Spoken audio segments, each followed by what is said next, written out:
Sirius XM Channel 119, and around the globe, the Bloomberg Business app and BloombergRadio.com.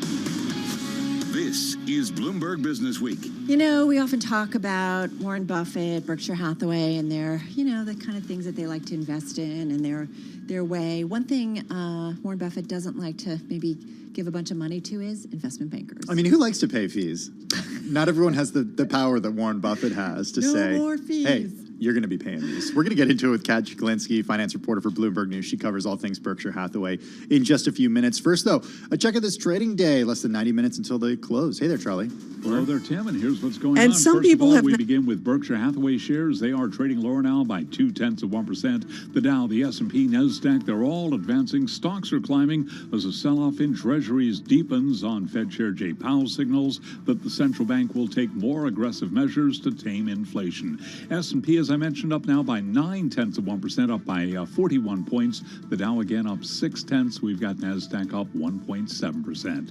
10-year yield 2.37%. Two-year yield right now 2.15%. The U.S. Centers for Disease Control and Prevention says more than a third of last week's COVID-19 cases in the U.S. were caused by the Omicron BA2 subvariant, a notable increase from just a week earlier when predictions were at just under 1/4. Dr. Amish Adalja is senior scholar at the Johns Hopkins Center for Health Security, and on Bloomberg Surveillance this morning, he told us it is premature to be scaling back COVID testing. I do think we need to be testing a lot because now we have antivirals that are linked to being diagnosed within 5 days of symptom onset. So we still need to have robust testing because if we're going to use those tools to be able to tame COVID-19, to make it more like other respiratory viruses, we have to diagnose people.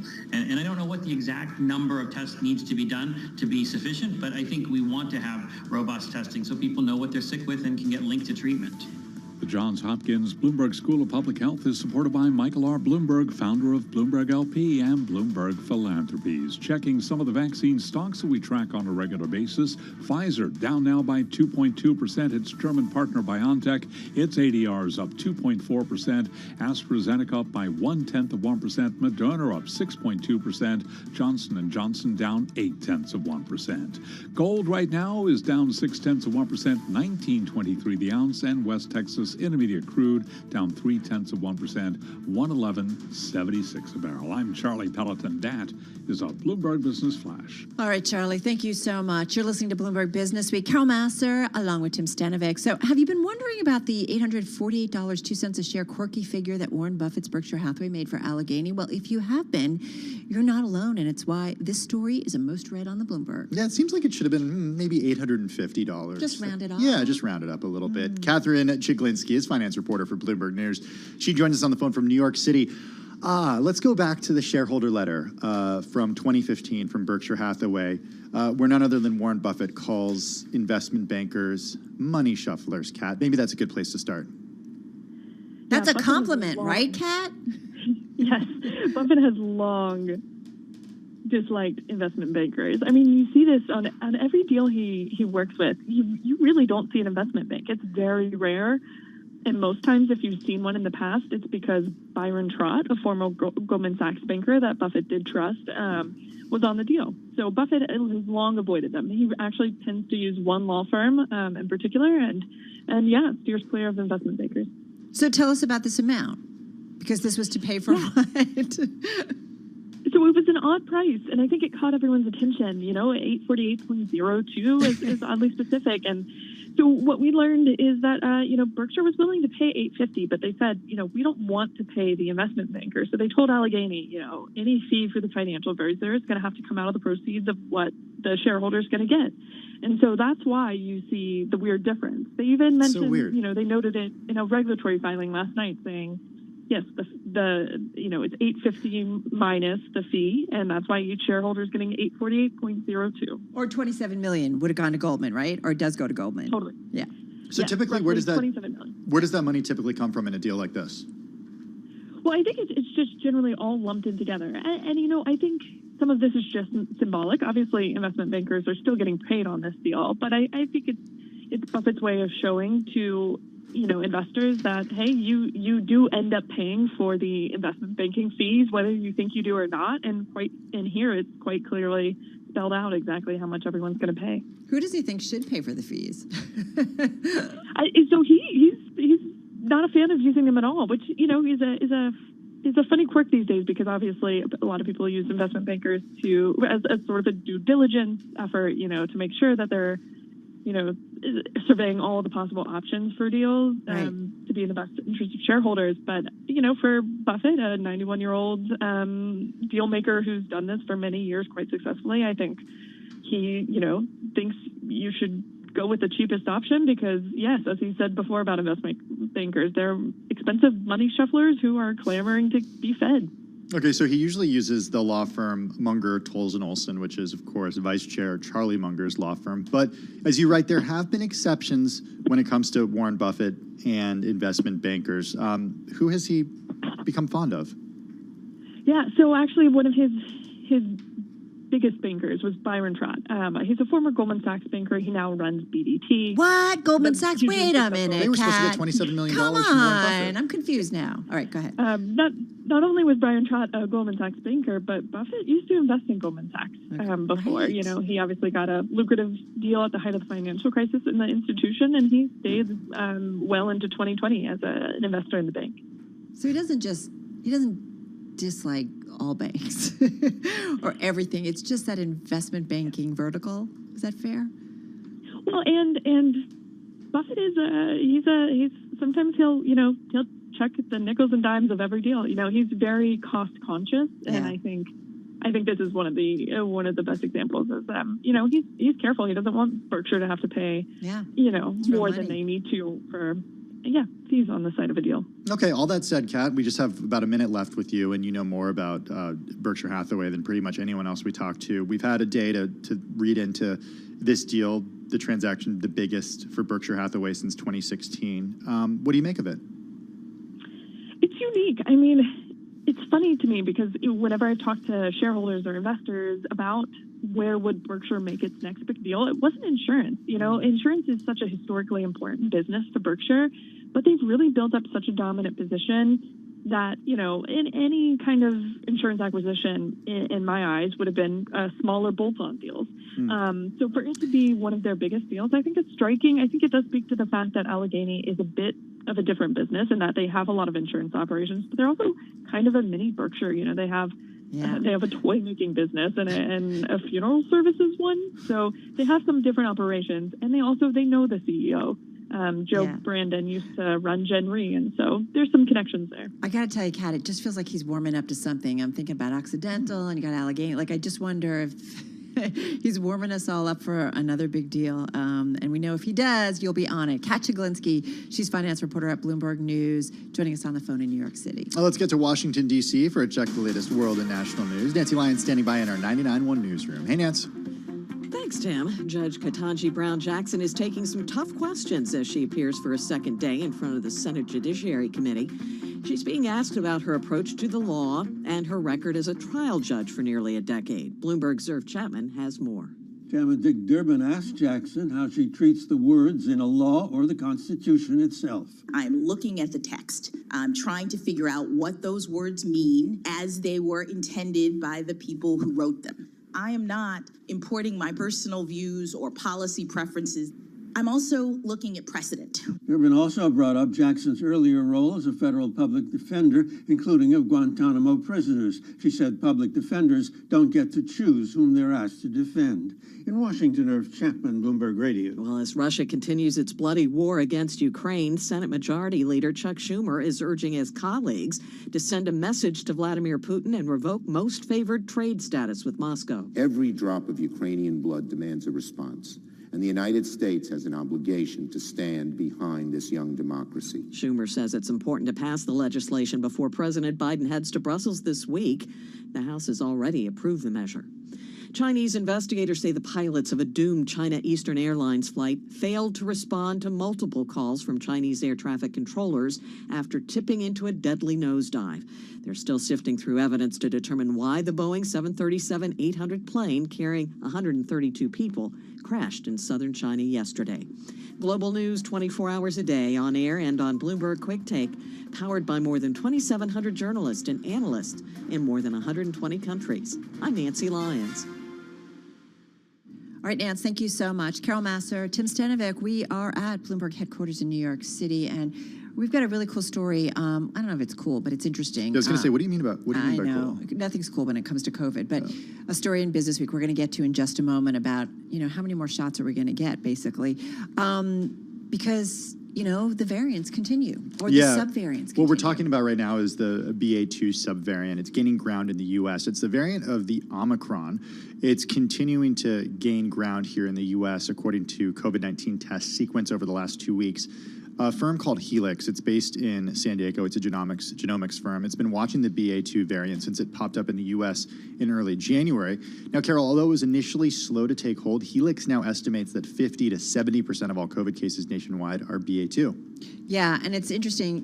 We look to Europe, data from the UK, where BA2 has already caused cases to spike, show that country's rise in infections began around the same time that BA2 surpassed that 50% mark of overall cases, which is what you just mentioned, Tim, about what we're seeing here in the U.S. So far, the variant appears to be no more severe than the initial Omicron strain, but there's concern about its ability to reinfect people and its links to long COVID. And this is something we're all wondering about, right? As masks come off, as barriers come down, what does this mean? Drew Armstrong, who reports for Bloomberg News when it comes to healthcare, he's senior editor for healthcare at Bloomberg. He has had some great tweets out earlier today, Carol.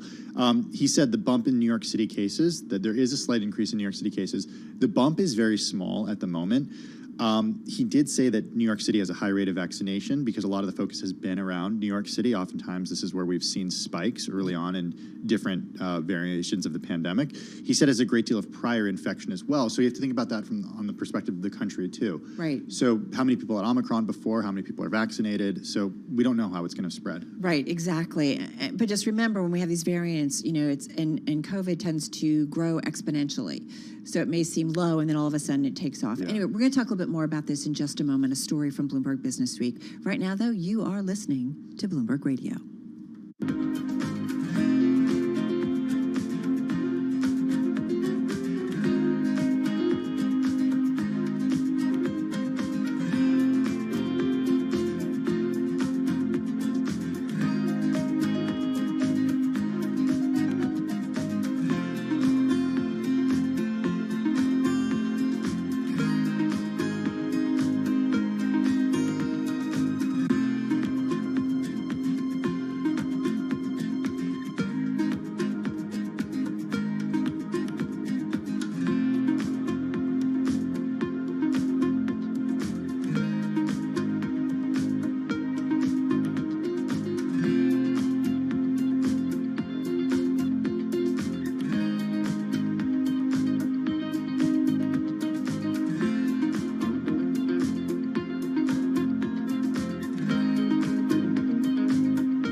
markets, headlines, and breaking news 24 hours a day at Bloomberg.com, the Bloomberg Business app, and at Bloomberg Quick Take. This is a Bloomberg Business Flash. From Bloomberg World Headquarters, I'm Charlie Pellet. Stocks remain in the green. The S&P is off session highs, up now by 43 points, up 1%, have been up 1.1% and on track to recover half its losses from the sell-off that began in January. The Dow up now by 200 points, up 0.6, while NASDAQ is up 251, higher by 1.8%. 10-year yield 2.36%, the 2-year yield 2.15%. Gold on the minus side now, dropping $12 the ounce to $19.23, down 0.6. West Texas Intermediate crude is down 0.3%, 111.76 for a barrel of WTI. Among the names reporting after the closing bell today, we will be hearing from Adobe. Adobe shares up now by 2.9%. Recapping stocks higher, S&P up 1%. I'm Charlie Pellet, and that is a Bloomberg Business Flash. All right, got it, Charlie. Thank you so much. Well, figuring out which variants future boosters should target, when the shots might be needed, who should take them. Yeah, it's kind of murky work in progress. One thing for certain, Tim, it feels like get ready for more shots. Yeah, it's only going to hurt for a second, Carol. Just a little pinch, okay? I look away constantly. This story by Bob Langreth, healthcare reporter for Bloomberg News. He joins us now on the phone from New York City. Joel Weber is also with us. He's editor of Bloomberg Business Week. He's with us in the Bloomberg Interactive Broker Studio. So, Joel, it seems like this is sort of the pattern that we get stuck in, right? There's a little bit of a lull in cases, and then some new subvariant or variant pops up somewhere in the world. What do we know about how well existing vaccines work against the variants that have been popping up? Well, you're not going to die, and that's probably the most important part. That's a big deal. That's a huge deal. Yeah. Huge deal. But as we realized with Omicron, no matter what vaccination and booster you had, it may not have protected you from actually either getting sick or spreading it. Now the question becomes, do you need to get another booster? And how far between boosters do you need? And there's going to be more boosters coming, different flavors still. What does it all look like? And that made us turn to Bob Langreth, who always does great work and continues just to knock it out. And then yesterday along came the FDA saying, hey, we're going to have another meeting to talk about this. So Bob, what's the path forward look like? If you've been boosted once, are you going to have another one that you need to do? What are we looking at? Yeah, so it's a really kind of complicated and confusing scenario out there, and I think that's why the FDA is having, this meeting on April 6th, just kind of to hash out kind of with their advisors, kind of just general strategy going forward. This meeting they're having, isn't even like considering the Pfizer and Moderna's applications, which they put in to get emergency approval of a fourth shot for adults in the U.S. They're just like going to talk through the general framework and general strategy. Who should get a fourth shot? When, potentially? And then the other question they're going to look at is when should you switch the composition of the vaccine? When has it drifted and mutated? When has the virus drifted and mutated enough that we need to alter, update the composition of the vaccine? And that's a totally unsettled issue as well. So we have the potential that there could be some sort of emergency approval of a fourth shot of the existing Pfizer and Moderna vaccines in the U.S. Certainly, we see other countries starting to do that for older people, and that's already allowed in the U.S. for immune-compromised people. And I think, given the Pfizer and Moderna applications, there's potential, for an expansion of that, at least in some age groups. But then, both Pfizer and Moderna are also testing Omicron-specific vaccines, and results from that could come in a few weeks to a couple months, and that could provide yet another update, yet another round of applications. So it's just a super complicated situation right now, and the answers aren't totally clear. But Bob, it also sounds like something that you're explaining is similar to what we see with a flu shot each and every year, and the way that a flu shot is developed and changed in order to go after whatever variant of the flu is expected. So couldn't it just be that we enter a world where every year we're getting some sort of booster? I mean, after all, it was, about a year ago when we got our first corona vaccines to this. Yeah, that's kind of one scenario that's out there that both the drug companies Pfizer and Moderna have kind of been talking about as a kind of one sort of model for the way things will shake out. What doesn't exist right now is sort of any sort of consensus like there is with the flu shot of, how often shots should be updated and kind of with what. There's the flu. We have there's a World Health Organization body that analyzes flu strains from around the world, and then twice a year they come together to kind of make some general recommendations for what should be in next year's flu shot, and then that's generally followed by the drug companies. Right now, there is no such consensus from the public health authorities, so it's kind of like a free for all by the drug companies trying to get ahead of things and figure out what we might need and what they might be able to sell. I mean, Bob, that's the point, right? We don't even kind of know what it's going to be, right? That we would need to vaccinate against, right? Is it a subvariant? Is it what? I mean, what is it? We just don't know. Exactly. You just don't know. And so one of the things both companies, Pfizer and Moderna, are testing is a vaccine that would have a little bit of Omicron in it, that strain-specific vaccine against Omicron, and a little bit of the existing vaccine, kind of a hybrid vaccine, with the idea that we don't know what's going to be out there, so a little bit of the old, a little bit of the new. So that's a possible scenario that you could be getting that shot in the fall. And, fall, that raises that other question of basically how long is any of this going to take, right? And by the time that fall comes there, if we've already seen, we're on our third variant in the last 6 months, who knows where it could be by the fall, right? Yeah, I mean, exactly. No one knows what's going to be out there in the fall or the winter.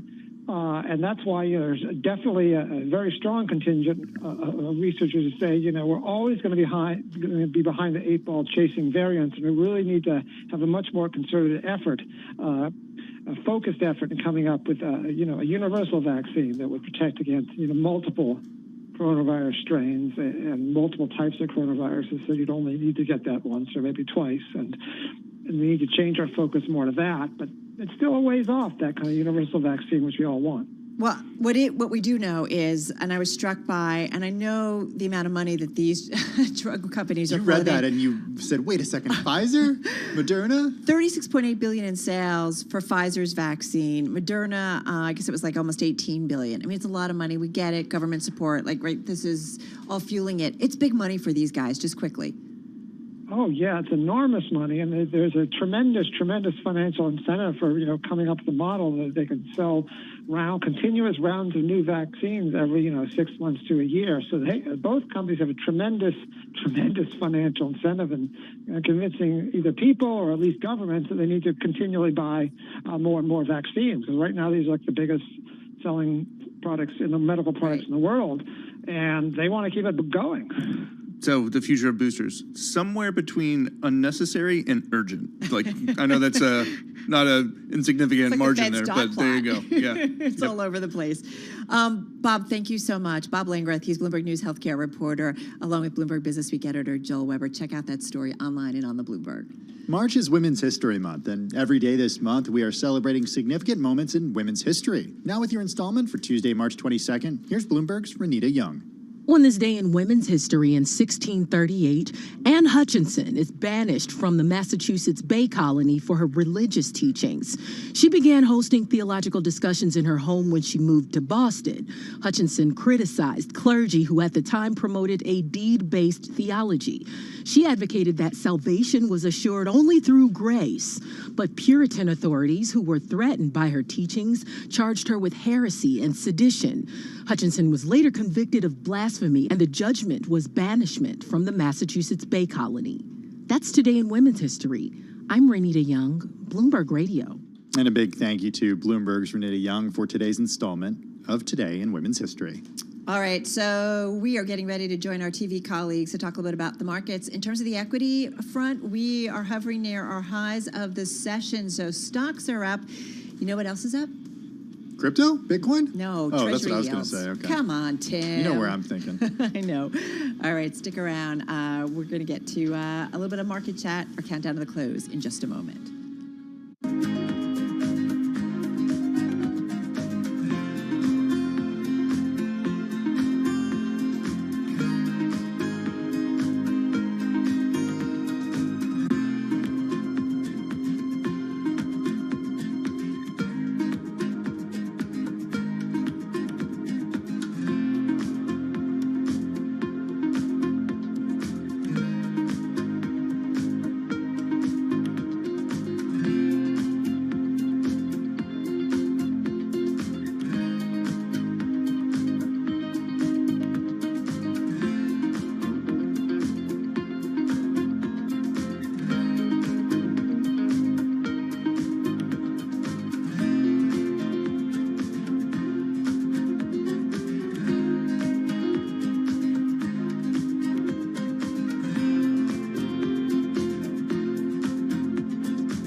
to the close. Bloomberg's comprehensive cross-platform coverage ahead of the U.S. market close starts right now.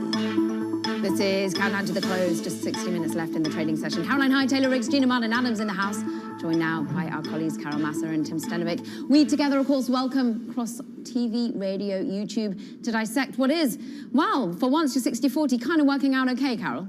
Exactly. How did we get back there?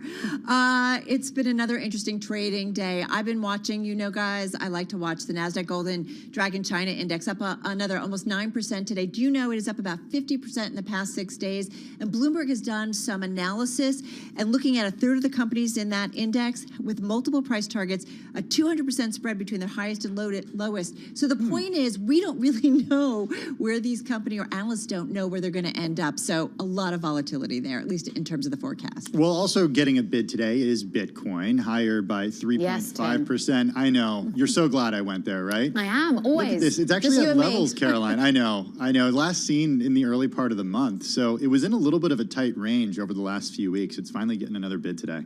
Tight range, low volumes, in fact, on the S&P 500. If you're looking at the AVAT function on the Bloomberg, it's saying we're actually down about 21% in terms of your usual trading average, but maybe that just speaks more to how high the volumes usually are rather than what we're seeing on the day. But we are up more than a percentage point, 46 points higher in the S&P. We're up 272 points on the NASDAQ as we speak, almost 2 percentage points higher. So a big day for big tech, even as we see yields ascend ever higher. We're seeing 1.1% higher on the Russell 2000. That's 23 points higher. And lastly, the Dow, laggard, but still up 0.6%.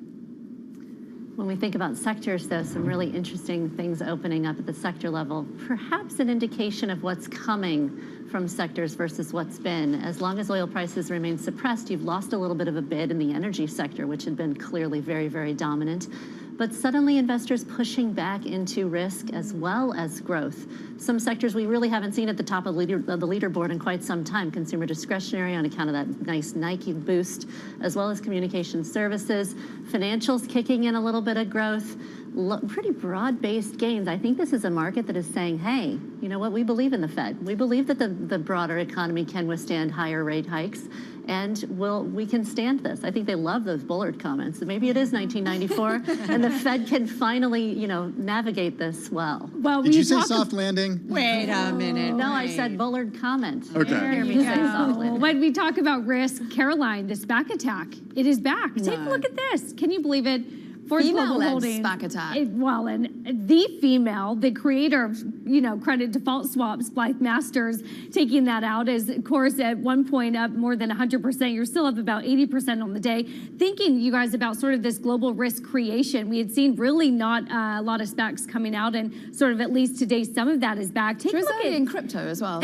Just saying. You would know that. I'll stick to CDS. Caroline will discuss crypto. Take a look at Tesla. Caroline, we also do this for you. They've actually just opened, I should say, that Berlin factory, coming out with some of the Model Ys when it comes to Tesla. Gina, you mentioned Nike here, really sort of analysts breathing a sigh of relief, and we were wondering about a lot of those supply chain concerns. That company coming out with better than expected numbers. And Carnival Cruise Lines, you guys, it's not a big mover on the day, Carol. It's only up about 0.7%. But you think about sort of the lower end of the bookings here. They're really still hoping, though, Caroline, to get back to some of those more normalized historical bookings, but not until 2023. Even as we start to see those worrying numbers tick higher in the COVID subvariant. I'm looking, though, you talk SPAC, you talk actually a little bit of crypto for us, Taylor, so I take you back to your first love. Huge. Bonds. Huge. I mean, this yield move is phenomenal, and we're on course, therefore, for the worst quarter since 1984 for the 2-year. So, I mean, painful trade if you're long bonds right now.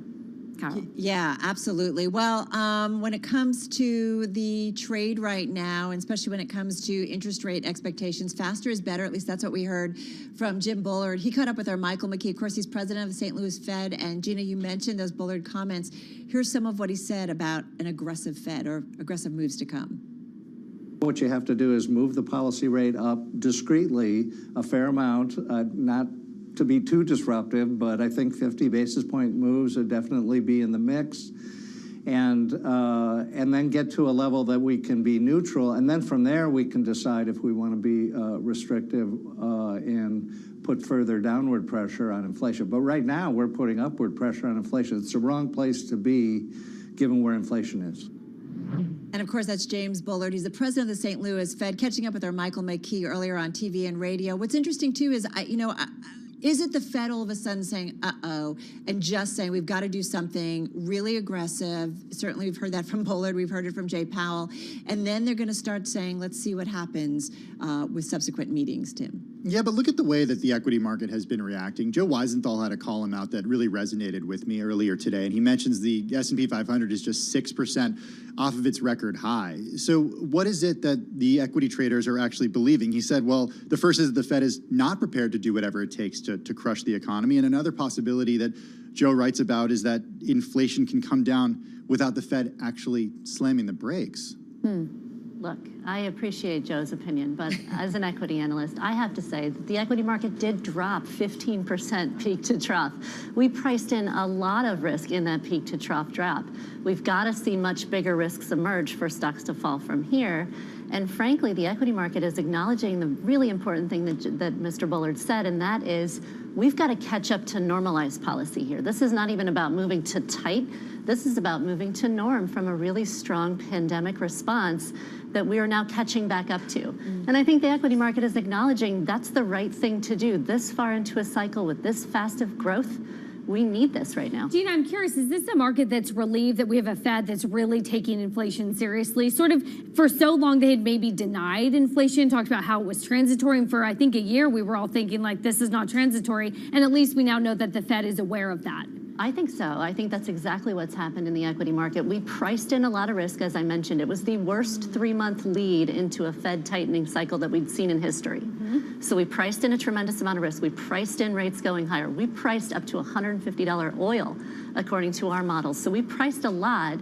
Now they're saying, thank God the Fed is on this. They're not going to make things worse. They're not going to keep it pedal to the metal for long enough to create a bigger inflationary problem. And then what is the bond market telling us at this time? When you still have a yield curve that's, 20 basis points for the 2-year, 10-year at the moment? We're still got a nervousness there that the soft landing ends up crushing growth, Carol. Well, and then we'll see. We know every meeting is live, but do they actually do something, right? We shall see whether 50 or not. basis points, anyone? Well, maybe for and then some, yeah. Or not. Maybe as the data, tells us what to do or tells the Fed what to do. All right, we're going to continue this. We're going to be back in less than an hour's time. We're going to have Beyond the Bell, our cross-platform coverage on radio, TV, and YouTube. We will count you down to the close on this Tuesday.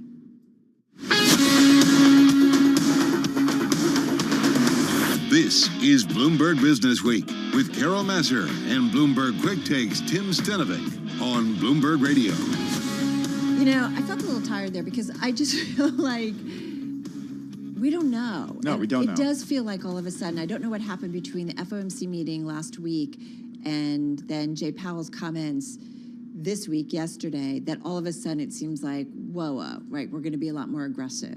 I'm just thinking about one thing, and it doesn't have anything to do with the Fed. You're talking about Elon Musk, aren't you? Yeah, I'm thinking about Elon Musk, Carol. Taylor showed us what Tesla stock is doing today after the opening of the Gigafactory in Berlin. And I don't know if you saw him dancing in celebration of this. Of the opening? Yeah, of the opening, as this Model Y rolls off the assembly line, the first one And Elon Musk there. dancing? Yeah. Was it good dancing? Let's just say if you're the wealthiest guy in the world, you can dance however you want. And it was pretty good. All right, so I'm going to, as the rest of the world does, Elon Musk, yep, I'm pulling it off.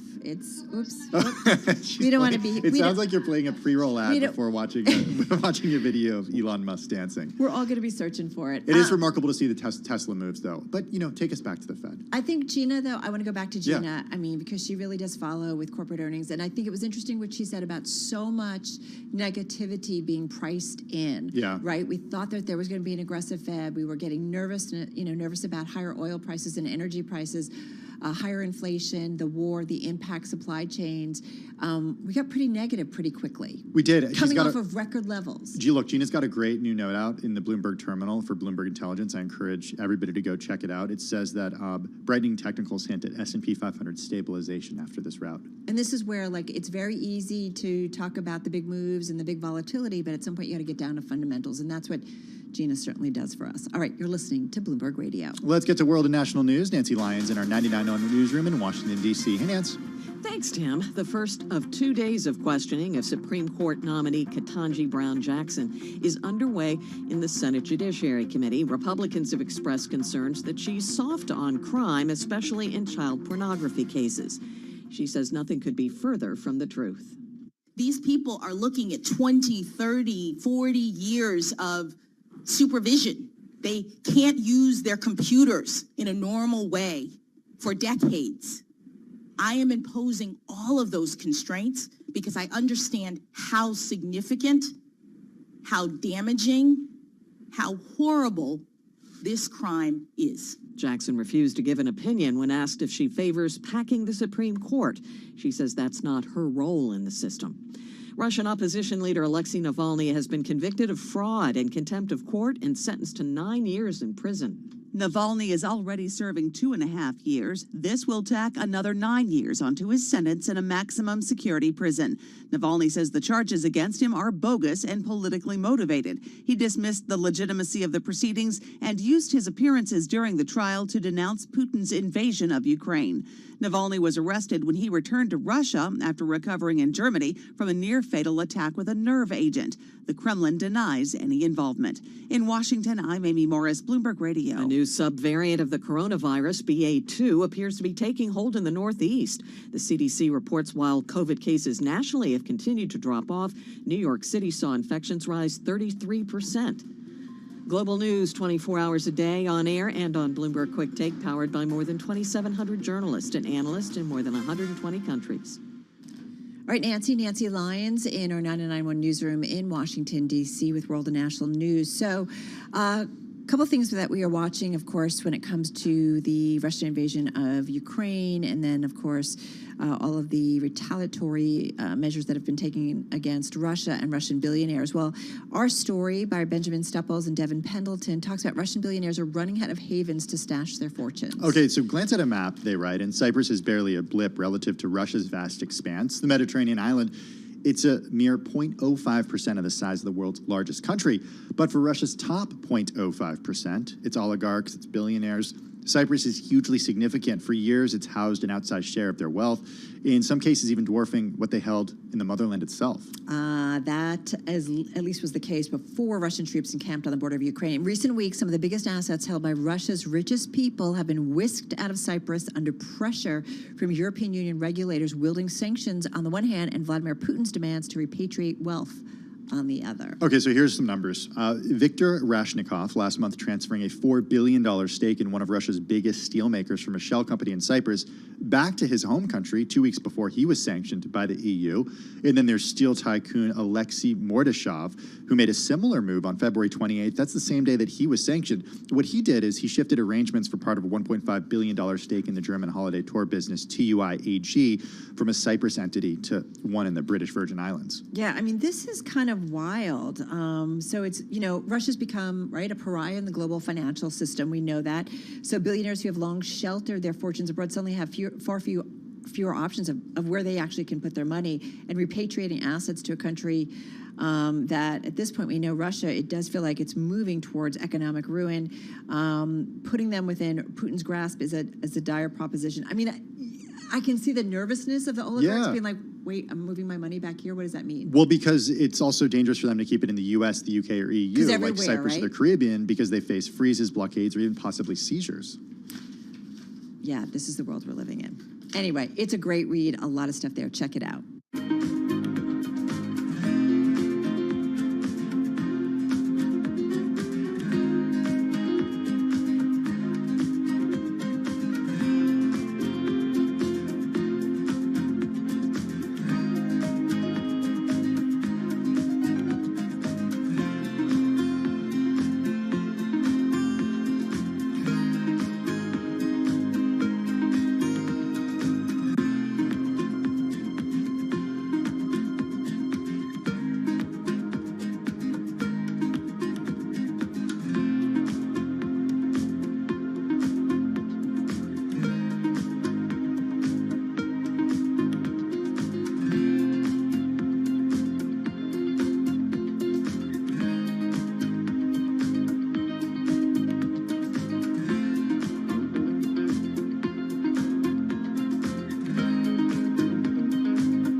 markets, headlines, and breaking news 24 hours a day at Bloomberg.com, the Bloomberg Business app, and at Bloomberg Quick Take. This is a Bloomberg Business Flash. From Bloomberg World Headquarters, I'm Charlie Pellet. We've got stocks at or near session highs. Let's head right over to the first word breaking news desk for today's afternoon call. Here he is, Bill Maloney. And good afternoon, Charlie. That's right. U.S. stocks in the green right now. The Dow currently up 257 points. S&P's gained 53, while the Nasdaq is higher by 300. Note the S&P 500 is trading back above the 200-day. The U.S. 10-year yield at 2.37%. Gold is down 14. Oil is also down, but Bitcoin trading higher by 3.6%. Among the main 11 S&P sectors, leaders were consumer discretionary and telecom. Energy was under pressure. And leaders to the upside in the Dow, Salesforce, Boeing, and Nike, while Caterpillar and J&J led to the downside. After earnings, Carnival rose 0.5%. And in other news, eBay's chief product officer is leaving. Wrapping things up, Adobe reports after the bell. Live from the first breaking news desk, I'm Bill Maloney. Charlie. Okay, we thank you, Bill. And to hear live breaking news over your Bloomberg, type squawk SQUAWK on your terminal. I'm Charlie Pellet. That is a Bloomberg Business Flash. All right, Charlie, thank you so much for the update. Well, it is complicated. That's the understatement of the year when it comes to China's relationship with Russia and the rest of the world, and might I add, the world's relationship with China. No doubt about it, though, it is one of the most important global economic superpowers, and we have a great guest to give us some insight and some understanding. It's David Riedel, president and founder of Riedel Research Group. He joins us on the phone from San Francisco. David, great to have you back with us. How are you? Very well, thank you. Well, thanks for joining us on this. Okay, so we've been talking about this for a good part of a month at this point, trying to understand how Russia's invasion of Ukraine changes the dynamic between the United States, the rest of the world, and China. And I'm wondering how you've read into this situation. What's the most important thing that our audience needs to know? Well, the most important thing that you need to know is that Russia is nearly inconsequential for China as a trading partner. The U.S. is about 14% of China's trade. European Union is about 14%. Southeast Asia, the ASEAN countries, is about another 14 or 15%. Russia is 2% of China's trade. For now. So, for now. China is trying to really thread the needle on this to make sure that they don't alienate Russia if they do need them in the future when they do affect their planned invasion of Taiwan. They would likely face the kind of sanctions that Russia is today, and China would need to have people like Russia to deal with it if that comes to fruition. Hold on, I want to go back to something that you just said. You said the planned invasion of Taiwan? Yes, it's been a stated goal of China to reunite Taiwan, in their mind, reunite Taiwan with the mainland. And yeah, the reason that, I perked up when I heard that is because that's been a big part of the discussion now is, okay, if what does Russia's invasion of Ukraine tell us about China's ambitions or in Taiwan? And will China actually go into Taiwan as a result of what Putin has done? Do you think it's realistic that it would do that now? Well, I think they've learned a couple of things. First of all, they've learned that they do need to, when they do execute on this plan, they're going to need to strike with overwhelming force in order to not give any opportunity to recover. They certainly don't need to want to end up in the kind of stalemate that Russian forces have found themselves in Ukraine. And also they've gauged that the West is not willing to put boots on the ground in these kinds of conflicts. So they need to be able to withstand sanctions for 3 or 5 years or whatever it is. And I think what they've seen so far are sanctions that they could deal with. Huh. All right.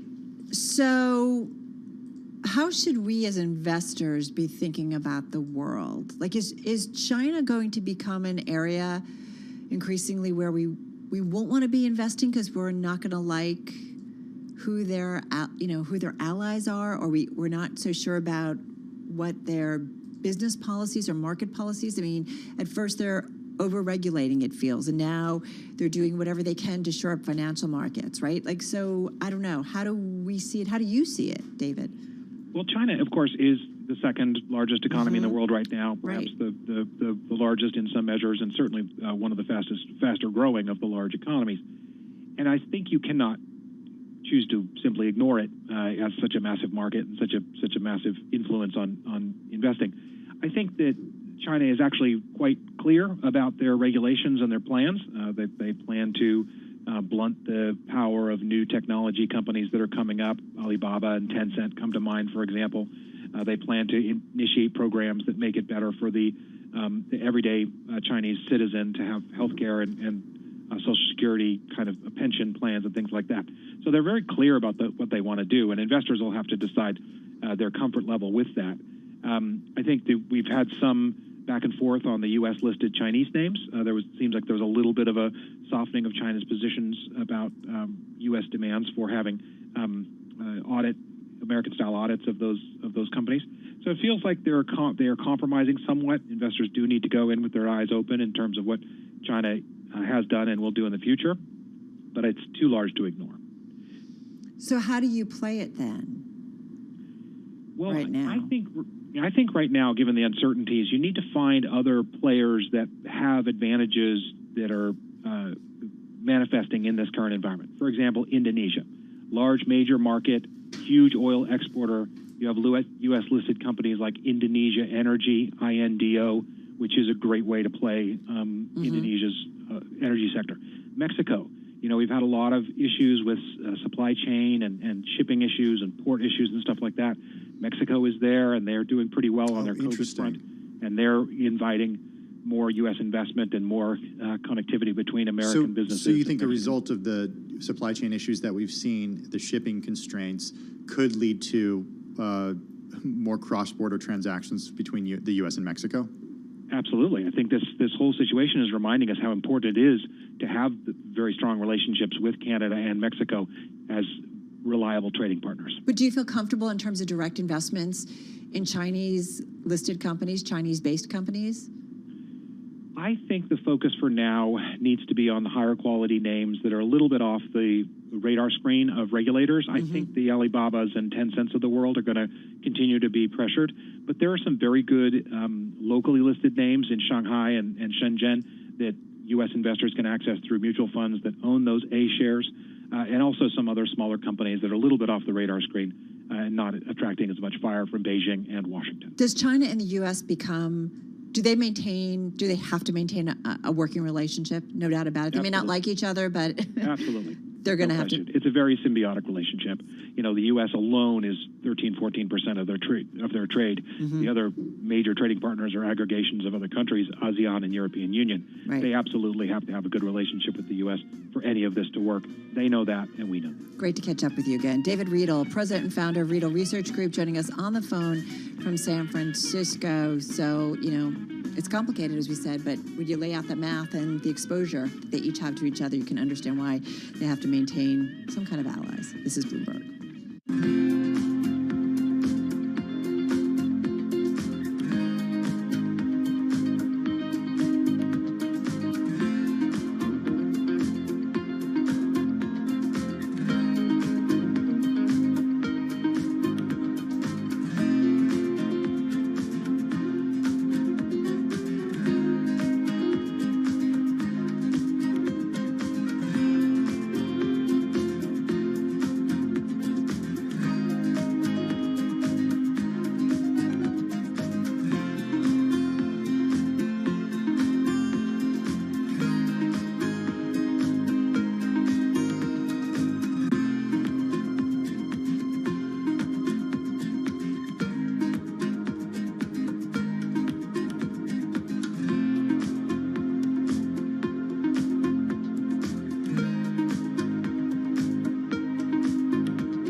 Broadcasting live from the Bloomberg Interactive Broker Studio in New York. Bloomberg 1130 to Washington, D.C. Bloomberg 99.1 to Boston. Bloomberg 106.1 to San Francisco. Bloomberg 960 to the country. Sirius XM Channel 119. And around the globe, the Bloomberg Business app and BloombergRadio.com.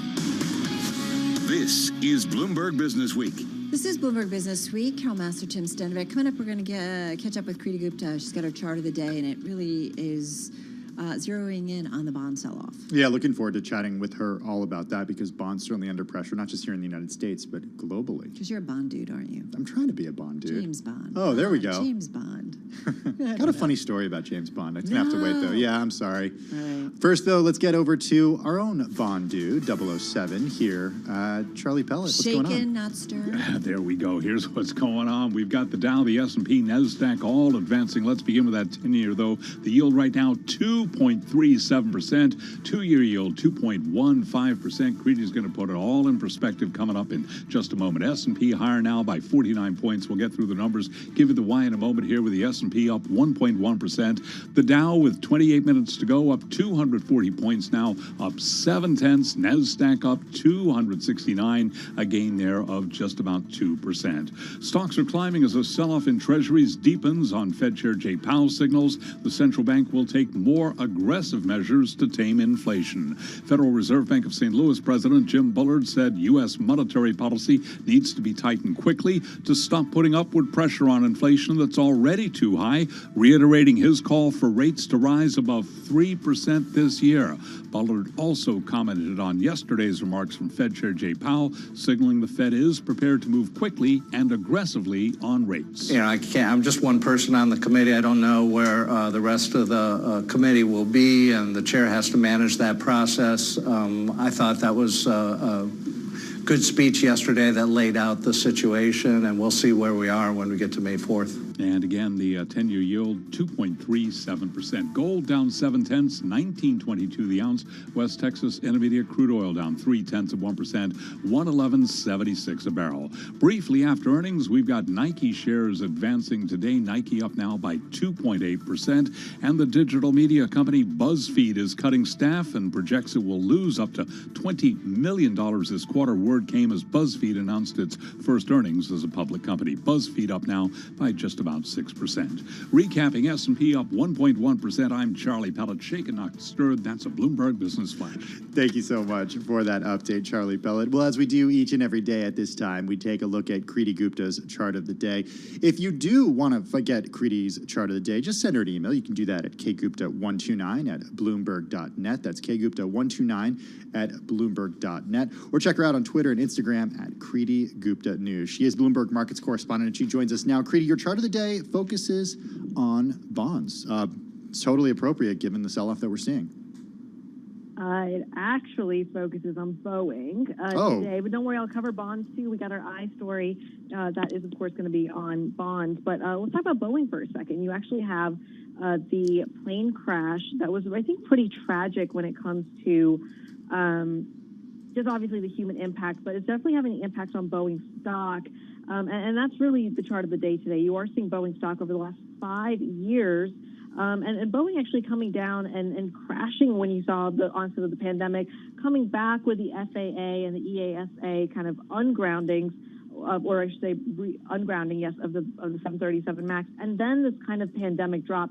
And the reason I bring this to your attention is not just because of the news flow, but because we're at a time when we're talking a lot about geopolitical tensions. We're talking about just kind of where people are putting their money. And Boeing is also a defense stock. So you are seeing bids go into Boeing simply because you can kind of rely on Boeing to have those government contracts. But to me, what was really interesting was also the regulatory aspect. It's Boeing just juggling a lot of balls in the air right now. Yeah, the timing, although as we talked with our George Ferguson, that you cannot compare the two planes, the 7 plane that... the 737-800 NG. He said they're different planes. This has been, this plane that crashed in China has been a workhorse and has a very long safety record. So it's, this is going to be tricky. Unfortunately, you see a headline, especially I think we all did when we saw this plane crash, and we're like, oh my God, Boeing, like, because it's just been a rough couple of years. And Business Week has done some great reporting, and Bloomberg has in terms of what was going on the inside. But it does make you look at, from an investor's perspective, Creedy, you got to take a look at it and understand that there's been a lot of volatility here. Yeah, and I think for Boeing especially, and this is why I think ungrounding is so important here when it comes to Boeing. And to your point, I'm really glad you mentioned that this is not the 737 MAX, but it does play into just the hesitation to kind of unground this. Remember, China is the last regulatory body that has not yet given the green light for that. And of course, it is one of the 737 family, I should say, is really a major contributor of revenue for Boeing. We've actually looked at this from a kind of country perspective. 5 years ago, Carol, 13% of Boeing's revenue came from Chinese orders. Post-pandemic, 5 years later, that number is down to 3%. And a lot of it has to do with the fact that they aren't that confident on the 737 yet. And once again, this plane crash really the 737 MAX. Further. Yeah, the 737 MAX, because that's still grounded there. There's also, and I've shared this story before on the radio when I was in Shanghai a few years ago. I remember driving from Shanghai back to the airport and passing a facility that really reminded me of a facility that you see just outside of Seattle when you fly into Seattle and you're driving to Seattle. You pass one of the Boeing facilities there. I felt like I was doing that just outside of Shanghai. It turned out it was Comac's facility, and they're creating their own version of the Airbus A320, 737, a narrow body plane to compete with those two aircraft. Creedy, forgive me because I saw your story about bonds for your ION story. You can blame me because I saw bonds and I'm like, we were both, that's where our heads are. We've been talking about the bond market By the way, so much. I did see Creedy's chart of the day because she sent it really early this morning, and I do remember seeing it. It's just because our memory just lasts about I was thinking that was yesterday. So let's talk about the bond sell-off. It's showing little sign of ending as the Fed prepares to hike. What's got bonds under pressure? Yeah, and I mean, I think this is kind of perfect because we didn't get to do chart of the day yesterday, which was on bonds, so this is a perfect segue for it. Well, what's going on in bonds is kind of tricky here because on the one hand, you have bonds just pricing in this very aggressive rate hike policy, putting even 50, sometimes 75 basis point hikes on the table. You see this immediate sell-off, and that's where you're seeing the two-year yield just skyrocket, which was my IF story, but also keep an eye on the curves because that was my chart of the day yesterday. The idea that you're seeing a lot of inversions in the belly of the curve, which tends to be a forecast for inversions in the 2/10 curve, which then again is a sign of a potential recession. So it's kind of a sign of a sign, a frame and a frame, if you will, but without making it too confusing. The takeaway here is that the bond market is going kind of wonky as they're trying to wrap around the most hawkish of scenarios when it comes to how the Fed is going to go about hiking. Yeah, it's just fascinating to see the moves. And, you watch the equity market, you watch the bond market, and just trying to put it all together. And, just as we get rid of, one Fed meeting, get over it, we're already counting down to the next one to see how the Fed continues to shape the narrative. Creedy, thank you so much. Creedy Gupta with her chart of the day and also what she's been keeping an eye on. Yeah, obviously, we're going to be talking more about bonds when we get to the close in just about 21 minutes. In the meantime, let's get a check of what's going on when it comes to world and national news. Nancy Lyons is standing by in D.C. Hey, Nance. Thanks, Tim. Supreme Court nominee Ketanji Brown Jackson is still taking questions from the Senate Judiciary Committee. Iowa Republican Chuck Grassley asked for her opinion early on about packing the court, and she declined to give an opinion. It is a policy question for Congress, and I am particularly mindful of not speaking to policy issues because I am so committed to staying in my lane of the system. Grassley also asked Jackson if she believes the Supreme Court has been bought by dark money groups, as some progressives have alleged. Jackson said she had no reason to believe that's the case. She'll also be taking questions tomorrow. There's still no sign of survivors or black boxes from the China Eastern Airlines flight that fell out of the sky and crashed in flames yesterday. Bloomberg's Sid Phillip with more. What the investigators will have to do in the coming days is analyze the cockpit voice recorder and the flight data recorder to find out exactly what happened. But until that's done, it's really hard to tell what exactly went wrong and caused this plane to go nose diving into the ground. Bloomberg's Sid Phillip. Chinese state television reports the Boeing 737-800 had flown more than 18,000 hours since 2015. Economists with the Dallas Fed say the global economy will not be able to avoid a recession without a resumption of Russian energy exports this year. They say if Russian energy exports remain off the market for the remainder of the year, an economic downturn seems unavoidable. And they believe the slowdown would likely last longer than the one back in 1991. Global news 24 hours a day, on air and on Bloomberg Quick Take, powered by more than 2,700 journalists and analysts in more than 120 countries. I'm Nancy Lyons. All right, Nance, thank you so much. Carol Master, Tim Stanovic. We are live in our Bloomberg Interactive Brokers studio, and our Brianna Jackson putting out a story. She's with our Bloomberg government team, but this is something we've been watching in the last day or so. But companies will now need to reveal detailed information about their greenhouse gas pollution under a new SEC commission plan, marking a major shift in how corporations must show they are dealing with climate change. For the first time ever, the agency plans to require businesses to outline the risks a warming planet poses to their operations. That's when they file registration statements, annual reports, or other documents. Carol, some large companies will have to provide information on emissions they don't make themselves, but come from other firms that are in their supply chain. Well, this is what it's all about, right? Yeah. Your footprint, your impact on the environment. It's not just about what you do, but it's also your supply chain. And a lot of companies, I would say more evolved or, really thinking about their climate footprint, are making sure that everybody in their supply chain is also kind of getting up to speed and reducing their impact as well. Not everyone's on board with this. No, but as investors, and there's so much money going into ESG, and governance may be easier to measure in terms of, members of your board, members of your C-suite, and so on and so forth. Climate has been a little bit trickier. And we talk about when a company reports earnings, should they have an ESG metric that's measured so that we really understand what their ESG criteria, whether they live up to, we need to kind of have... Does that metric also need to be one that is then...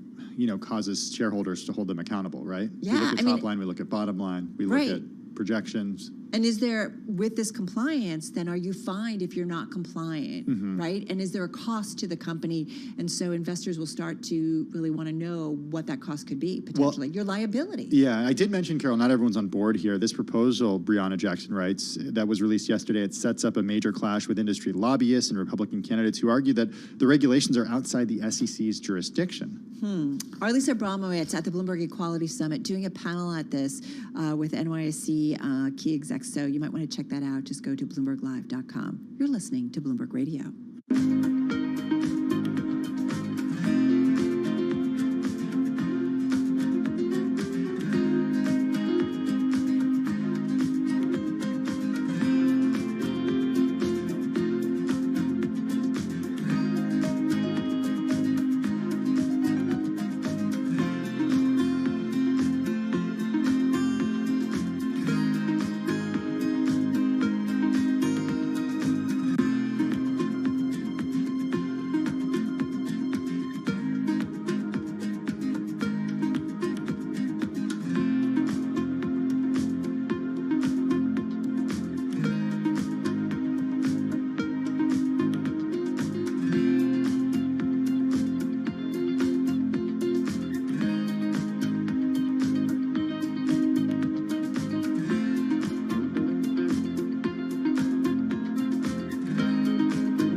markets, headlines, and breaking news 24 hours a day at Bloomberg.com, the Bloomberg Business app, and at Bloomberg Quick Take. This is a Bloomberg Business Flash.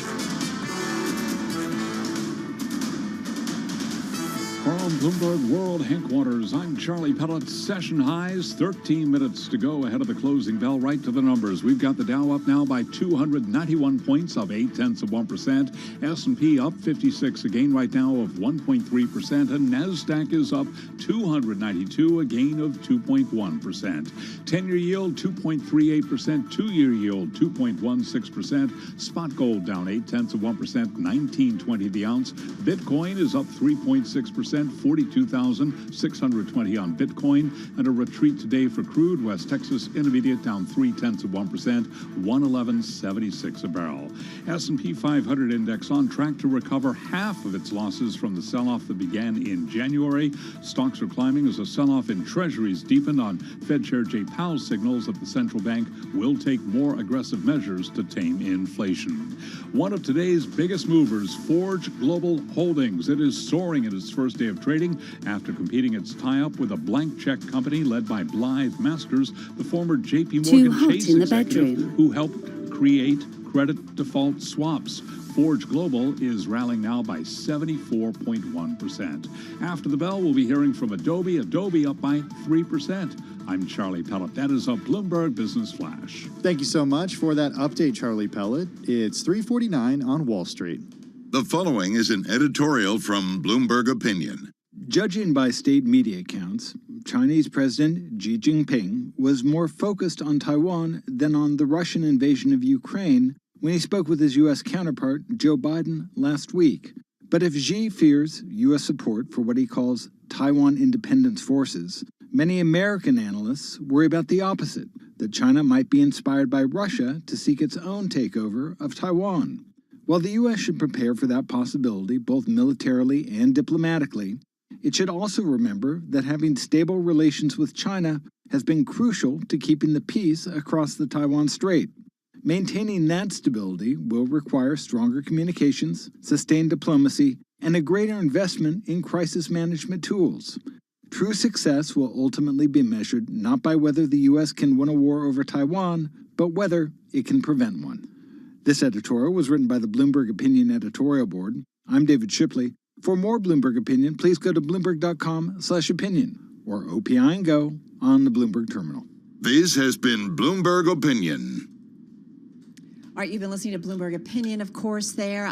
Carol Massar, along with Tim Stanovic, we are live in our Interactive Brokers studio. And just watching the equity market tick a little bit higher here as we get near the close, Tim. Yeah, so I'm thinking about what we're going to talk about at the close when we do our countdown to the close with our friends at Bloomberg TV. And I got my eye on a couple of technicals here, Carol. The S&P 500 is back above its 200-day moving average. And Gina Martin-Adams, who is with Bloomberg Intelligence, but also filling in for Romaine on Bloomberg TV this afternoon, she wrote this note earlier today that caught my eye that said brightening technicals are hinting right now at a stabilization for the S&P 500. She does write that a few things might need to clear out before stocks can make new highs, like elevated oil prices, Fed balance sheet gaining, but recent price and sentiment signals show the S&P may have hit its bottom in the current route. Well, and this is interesting. Right now we've got Abigail Doolittle, who follows the markets for us, on the phone. Abigail, interesting. We're seeing some buying, certainly on the equity side, into the close here. Interesting, Caroline Hyde, when we were earlier doing our cross-platform coverage, was talking about lower volume today. And, I think there was some thinking that our investors maybe not so into the buying, trying to deleverage a little bit, but how do you see it?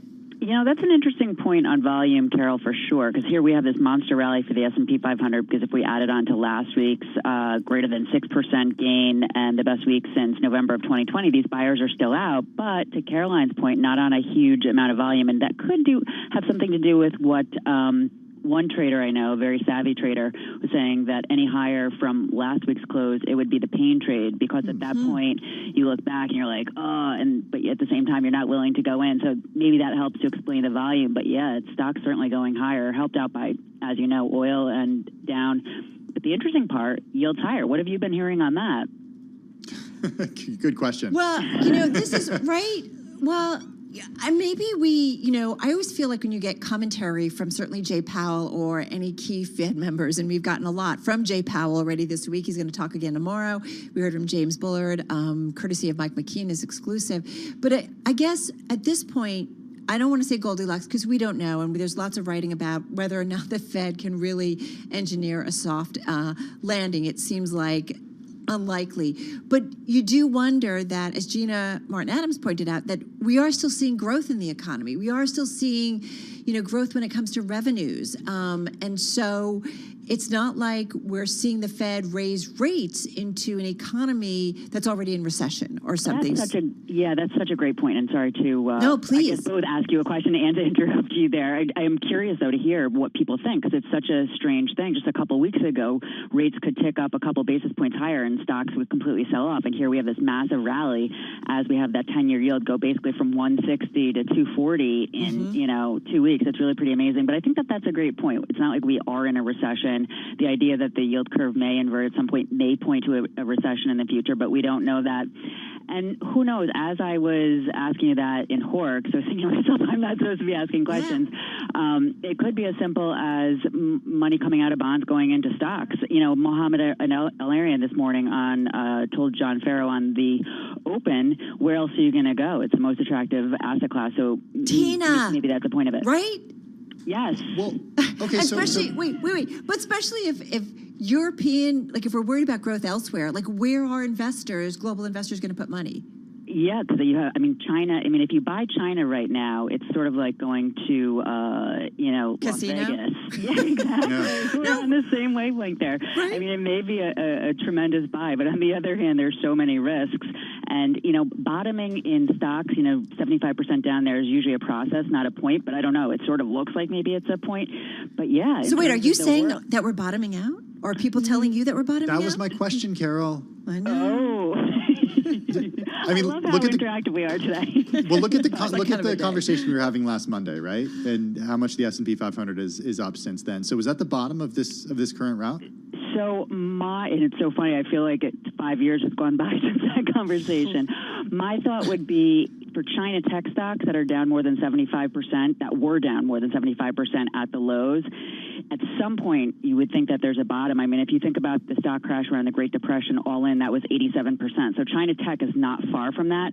In terms of U.S. stocks, I tend to think that there's more to the downside. I tend to think that this is still a rolling bear market, which would go back to your original point, Carol, on low volume. Bear market rallies tend to be spectacular, but not everybody's buying them. Some people are staying on the sideline, so that could be a piece of it. So I think that there's probably more work to be done to the downside when you take into account of everything. Because if the yield curve, that 210s do invert at some point, it seems likely that will happen. And something that we all were talking about last year before it was such a popular topic, at some point, history says a recession will come. So, yeah, I don't know. So many factors to think about. I'm looking at the Markets Live blog, and since 1976, the median S&P 500 return in the next 253 trading days, so almost a year after the initial inversion, that 210 inversion, was 12.3%. Up. Well, it's so interesting only because Dan Curtis, the markets team manager, he came up with this great chart that shows that every time that the S&P 500 since 2000 has gained 6% or more in a week, a year later it is up. So that would support what you just said too. So who knows? Maybe my 401k would be happy about that. Can I just say? Hey, we're only 6% off of all-time highs. Great point. For the S&P 500, not for the NASDAQ, for the S&P 500. And I think that's, I think that's it's a far cry from where we were last week, a totally different mood. It really is. And it's amazing, I was just talking to Matt Rav-Nomura on options, and he was talking about the way to play this is tech, because that's a quick way to get long vol. And I brought up a phrase, I'm going to date myself, but green shoots. It sort of feels like that green shoot. I know. I haven't heard it yet, but I guess we'll have to see the economic signs of that. But it feels like we could be in a risk-on whipsaw for a period of time. The question is, does the S&P 500 make another all-time high, or is it more like 2008, where it was very similar to this year, a very rough January and February. March that year was down ever so slightly. Right now we're up, and then April was up, and then May, and then it was just rough. Wouldn't it be wild, though, if Sell in May. March were the bottom again, Abigail? Yes, that would be, because you asked that question on that day, and I had a hard time even taking it seriously. But you would have been right on the money, Tim.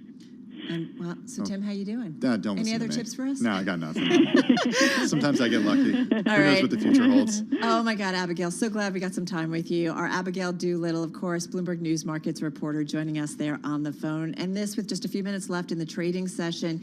And yields are that 10-year note pretty much staying at its highs of the session, up at 238 here. And if I go to the equity side of things, it's just a few minutes left in the equity trade. We bounced off our highs, but still up 1% on the S&P, and NASDAQ up 1.8%. Coming up next, we're going to be headed over to our Bloomberg TV team, Beyond the Bell, on radio, TV, and YouTube. We're counting you down to the close.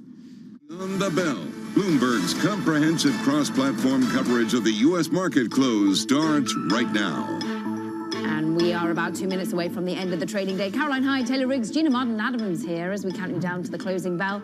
Here to take us beyond that bell. It's our global simulcast, of course. Carol Masser, Tim Stenovic, bringing together our Bloomberg TV, radio, and YouTube audiences to pass a pretty risk-on kind of a day, Carol. Yeah, absolutely. And I was thinking a lot about, Caroline, what you said about the volume earlier, and that maybe that's a sign that, traders, investors are just continuing to kind of deleverage, even though the markets are up, but not all in on this and looking for ways to maybe, cash out a little bit. Okay, the S&P 500, it's back above its 200-day moving average. We did just speak to Abigail Doolittle.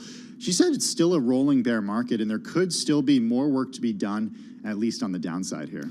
Interesting. I like some of the comments that we just heard from David Sowerby, of course, over at Ancora Advisors, saying, don't tell Romaine, maybe the death of the 60-40 portfolio is over. And he said, maybe take half of that bond portfolio, Gina, and look at other things like commodities. Good luck valuing crypto. Tell Caroline Hyde to plug her ears for that comment. I'm just still amazed, frankly, at how sentiment is so negative. I mean, I think that the low that we saw a couple weeks back really took a lot of people by surprise. The rally that we saw last week, most people are still suggesting you want to fade it. I think there's a tremendous amount of negativity in the market, and that cannot be underestimated in terms of creating a more durable bounce. Now, are we likely to surpass former highs anytime soon? It seems highly unlikely, but this could go on quite a bit longer than anyone anticipates, simply based upon sentiment right now. And the question is, how much dry powder is already being put to work? How much are people reinvesting? How much are they feeling that you need to be in equities, but potentially reallocating out of the bond market at the moment? And on a day where bond yields continue to push higher, we see an S&P 500 up almost 50 points. 1.15% is where we're going to be ending trade, 4,512. Now, as we settle and there's still a bit of movement, the NASDAQ up 270 points. That's almost 2% higher on the day. Dow Jones, really your laggard, therefore. The cyclicals up just 0.7%, 254 points on the upside. And lastly, let's just drag it out. Let's look at what the Russell 2000 did, because, well, small caps still did catch a bid up more than a percentage point, 22 points higher, Carol. All right, so a little bit of a bounce higher there. In terms of the S&P 500, I know we're going to break down the major trading groups there, but you definitely saw a risk-on trade. 360 names in the S&P 500 pushing higher, 145 lower today, Taylor. Carol, you saw that as well within some of these sectors. For our radio audiences, we do every day the sector winners, the sector losers, but there's a lot of green even in the sector losers. What I think is so interesting is there was a big B of A call out of the quant team there saying that the financials had oversold too much given some of the flattening and inversion of the yield curves. And banks indeed are some of the best performers today. You're up about 2.5%, sort of that reflationary yields higher that we continue to see. Also autos and technology. So really sort of broad-based when you think about some of the individual sectors that are some of the best performers. I come down to the bottom of the screen, and energy I think is a notable one. We're coming off a little bit from those highs here. Energy has been up so much, Carol, for the year that you're starting to see a little bit of a unwind of that. Yeah, a lot of green, as you can see by Taylor's charts, and certainly for radio, all those major sectors. As for some of the gainers that really jumped out for me, Nike, we were breaking down their earnings after the closing bell. We saw the stock pop in the aftermarket, up another 2.25% in today's session. All regions that it sells into driving sales, and that helped it beat estimates. And it seems like it was able to manage supply chains and even up its inventory a little bit. I also want to mention Chinese stocks on a tear again. Many top in the NASDAQ 100 today. PDD up almost another 19% here in today's session. Not quite sure why, because they reported earnings overnight. Fourth quarter revenue was a miss. Active buyers were a miss. Fourth quarter monthly active users a miss. You had analysts cutting price targets. all I can think about is, again, maybe investors thinking that China's going to continue to support many of those Chinese names. And then you had Alibaba, right, upping its buyback up to $25 billion, and that stock was up another 11%. It is up 50% in the past 5 trading days. Still down a little bit lower so far, those ADRs in the U.S., but man, those Chinese stocks have been a tear. Nothing like government support or saying they're going to support them, Tim, to give them a boost. Yeah, well, some stocks not getting a boost today was actually kind of difficult to find notable decliners today. Pfizer, though, near the bottom of the S&P 500, at least on a points basis, falling 2%. This after the company said it's reached an agreement with UNICEF to sell up to 4 million doses of its Paxlovid COVID-19 treatment. It's a pill. It cuts the risk of hospitalizations and death by almost 90% in clinical trials, and is certainly going to play an important role when it comes to battling COVID. Okta finishing the down by 1.8%. Worries over a potential data breach by the hacking group Lapsus. It claimed it gained access to the tech firm's system privileges. The company's CEO, though, has said that it sees no evidence of ongoing malicious activity beyond what was detected back in January. We did see some analysts weigh in the wake of this. Raymond James affirmed a strong buy rating on the stock, but Truist Securities downgraded to hold from buy. And then also watching energy companies, Taylor, you mentioned that we're starting to see a little bit of an unwind with energy companies today. Hess Corp finishing the day down by 2%. They were the worst performers in the S&P 500 today. Hess is down, but still up more than 37% just this year. Maybe a little bit of an unwind happening in the oil market as well. Just down ever so slightly, not by much, about 0.3%. Little volatility, but significant volatility in the trading range on the day. Oil pulling a little bit lower after we had the high of about 119 down to about 111 is where we settled. But overall, the commodities market was a little bit calmer today. Of course, we've seen continued pressure in some of the soft commodities for our radio audience as well. You still see natural gas in the US up a 5 percentage point move. People starting to worry about steel in particular as well, and we're just off by about 0.6% there, but something to bake your eyes on in terms of the next few days, how much that becomes an area of concern, particularly for the auto industry and the like. We're looking, though, really at an FX market that feeds out of commodities.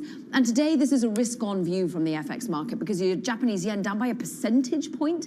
At the moment, the weakness there is we still anticipate the Bank of Japan to act in a very different way to certainly the United States Federal Reserve, and the weakness being identified there, and also not a need for a haven. Instead, the bid comes into some of those commodity-related FX pairs. The New Zealand dollar up more than a percentage point. Aussie dollar up 0.9% to reflect some of the demand for metals at the moment. We also get a bid for the British pound, who'd have thought it at the moment. And I'm looking at the sovereign bond market, which across the board, this is a global sell-off. We keep telling you this, but Swedish 10-year up 9 basis points. Canada as well. The Swiss bond market also selling off too, Taylor. Certainly, you're seeing that within full faith and credit here in the U.S. as well. And Caroline, this isn't a one-day story, but this is now a really big 2- and 3-day story.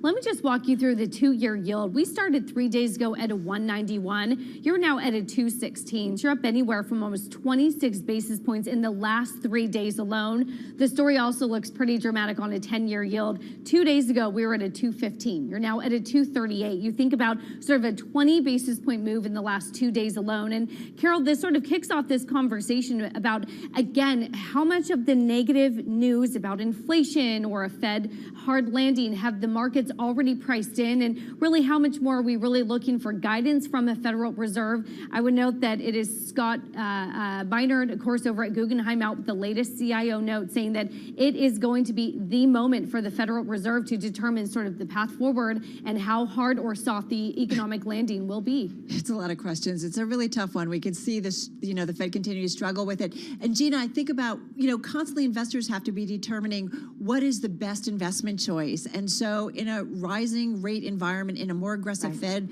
environment, John Authers writes about this for Bloomberg News. What's better? Is it the bond market or is it stocks? Yeah, and a lot of it depends on your inflation call. Do you think inflation is going to settle in at a pace that's faster than the average pace of the last cycle, or do you think we're just going to normalize back to a more deflationary, disinflationary area of risk? And I just think that most likely the inflation behind this cycle is very different than it was last cycle, which means your allocation has to look different this time. Meanwhile, it's interesting how well tech companies have performed considering some of the borrowing costs on the rise, the fact that inflation is being worried about, and indeed your call there. But I'm interested in the fact that Adobe's coming out with its first quarter revenue. And I mean, it meets estimates, but it's falling after hours we see perhaps its adjusted earnings per share, $3.30. The market had wanted to see $3.35. So how much we're seeing a post-market move on more of a margin concern and also reducing digital media balance they see overall. So this is sort of a company that had been a real high flyer in the past years of 2021. They still see record revenue overall, but perhaps it's just not enough to stave off what really the market wants to see at the moment, Tim. Yeah, shares after hours down about 3.3%. Certainly investors will be keeping an eye on the company's continued transformation to the cloud and any commentary that it has about what U.S. companies are saying and what global companies are saying. And on Ukraine, interestingly, Tim, it seems as though perhaps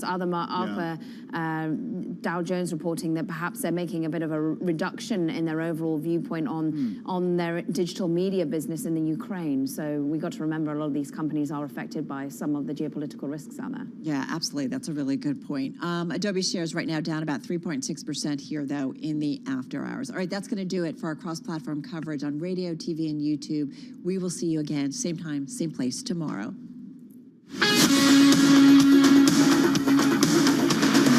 You're listening to Bloomberg Business Week with Carol Massar and Bloomberg Quick Takes Tim Stenovic on Bloomberg Radio.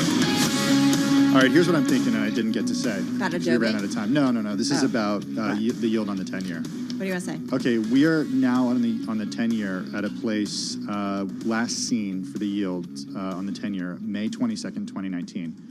Okay, that's how high we are.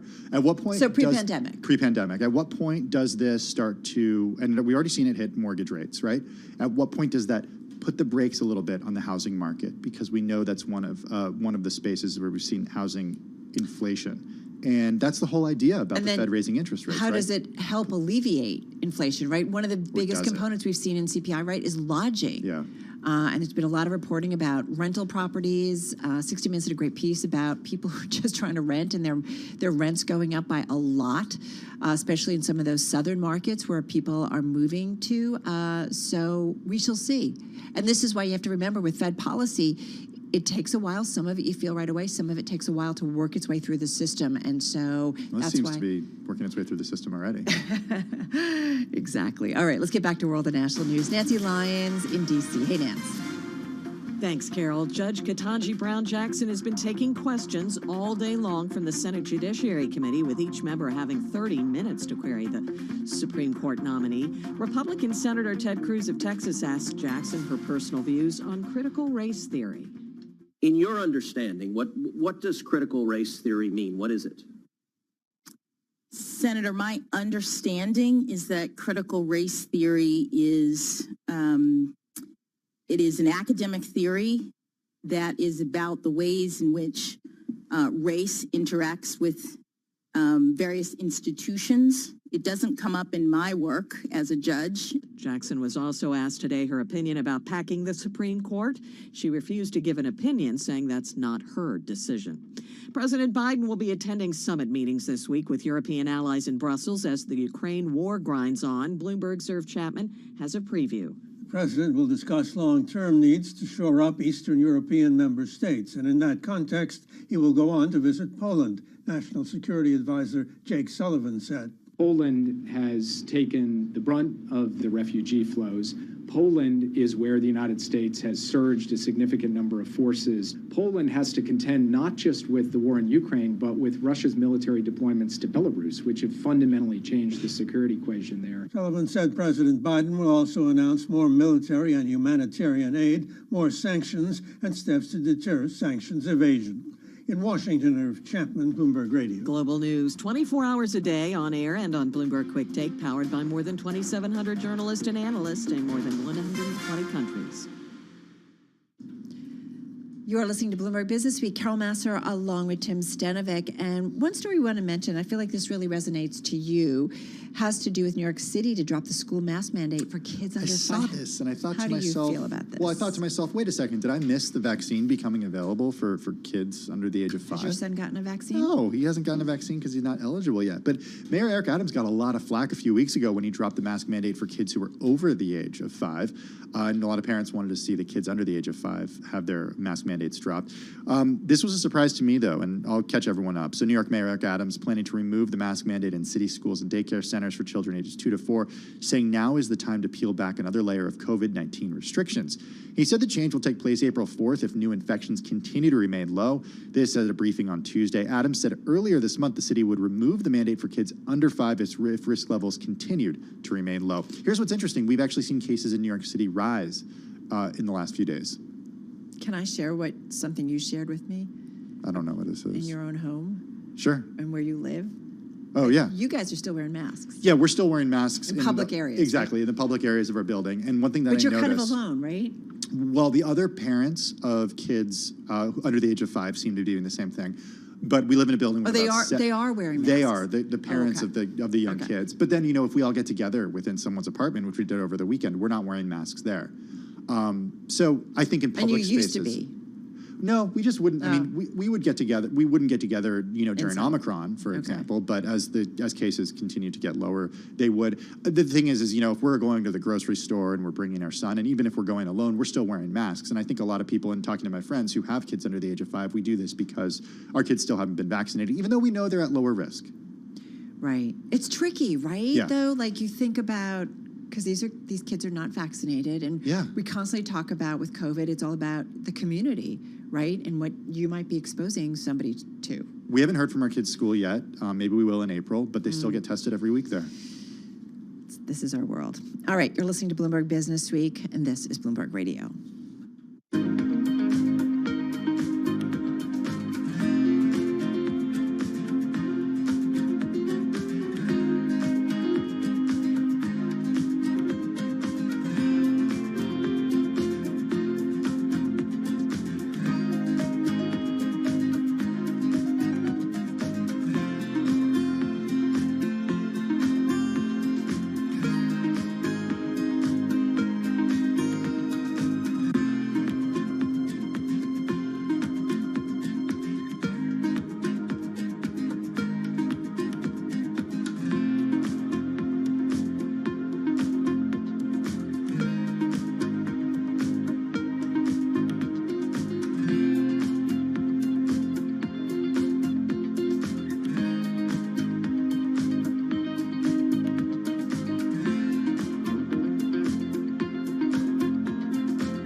markets, headlines, and breaking news 24 hours a day at Bloomberg.com, the Bloomberg Business app, and at Bloomberg Quick Take. This is a Bloomberg Business Flash.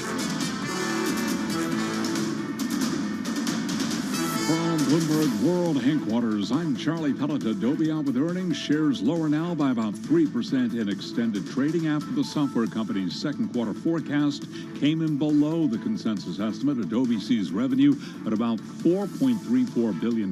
Estimates had been for about $4.4 billion. Stocks advanced today with the Dow, the S&P, and NASDAQ all rebounding as the sell-off in treasuries deepened. Traders were weighing hawkish comments by Fed Chair Jay Powell, which signaled the central bank will take more aggressive measures to tame inflation. S&P up 50, a gain of 1.1%. The Dow up 254, up 0.7. NASDAQ up 270, a gain today of 2%. 10-year down 25 30 seconds. 10-year yield 2.38%. The 2-year 2.16%. Spot gold down 0.8%, 19.21 the ounce. And West Texas Intermediate crude today down 0.3%, 111.76 a barrel. I'm Charlie Pellet. That is a Bloomberg Business Flash. All right, Charlie, thank you so much. Well, shares of Lands' End Man have been on a tear in the last week or so. I think up more than 20%. They reported earnings. They're still down a little bit last year, but I recently sat down with Lands' End CEO Jerome Griffith for the Odyssey Decision Makers podcast and series. Joining me was Cisco Cotto of WBBM News Radio.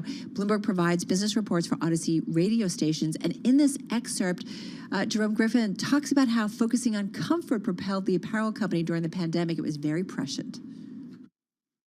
So, Jerome, I want to ask you, about when you came to the company, and I'm just going to reference, there was something written in a retail journal, trade journal, back in 2016, and they described Lands' End this way. Lands' End has rarely been a company that creates a lot of buzz. In fact, for years, the company was best known for sensible, if stodgy, apparel and bland yet practical accessories and home furnishings that barely made any waves at all.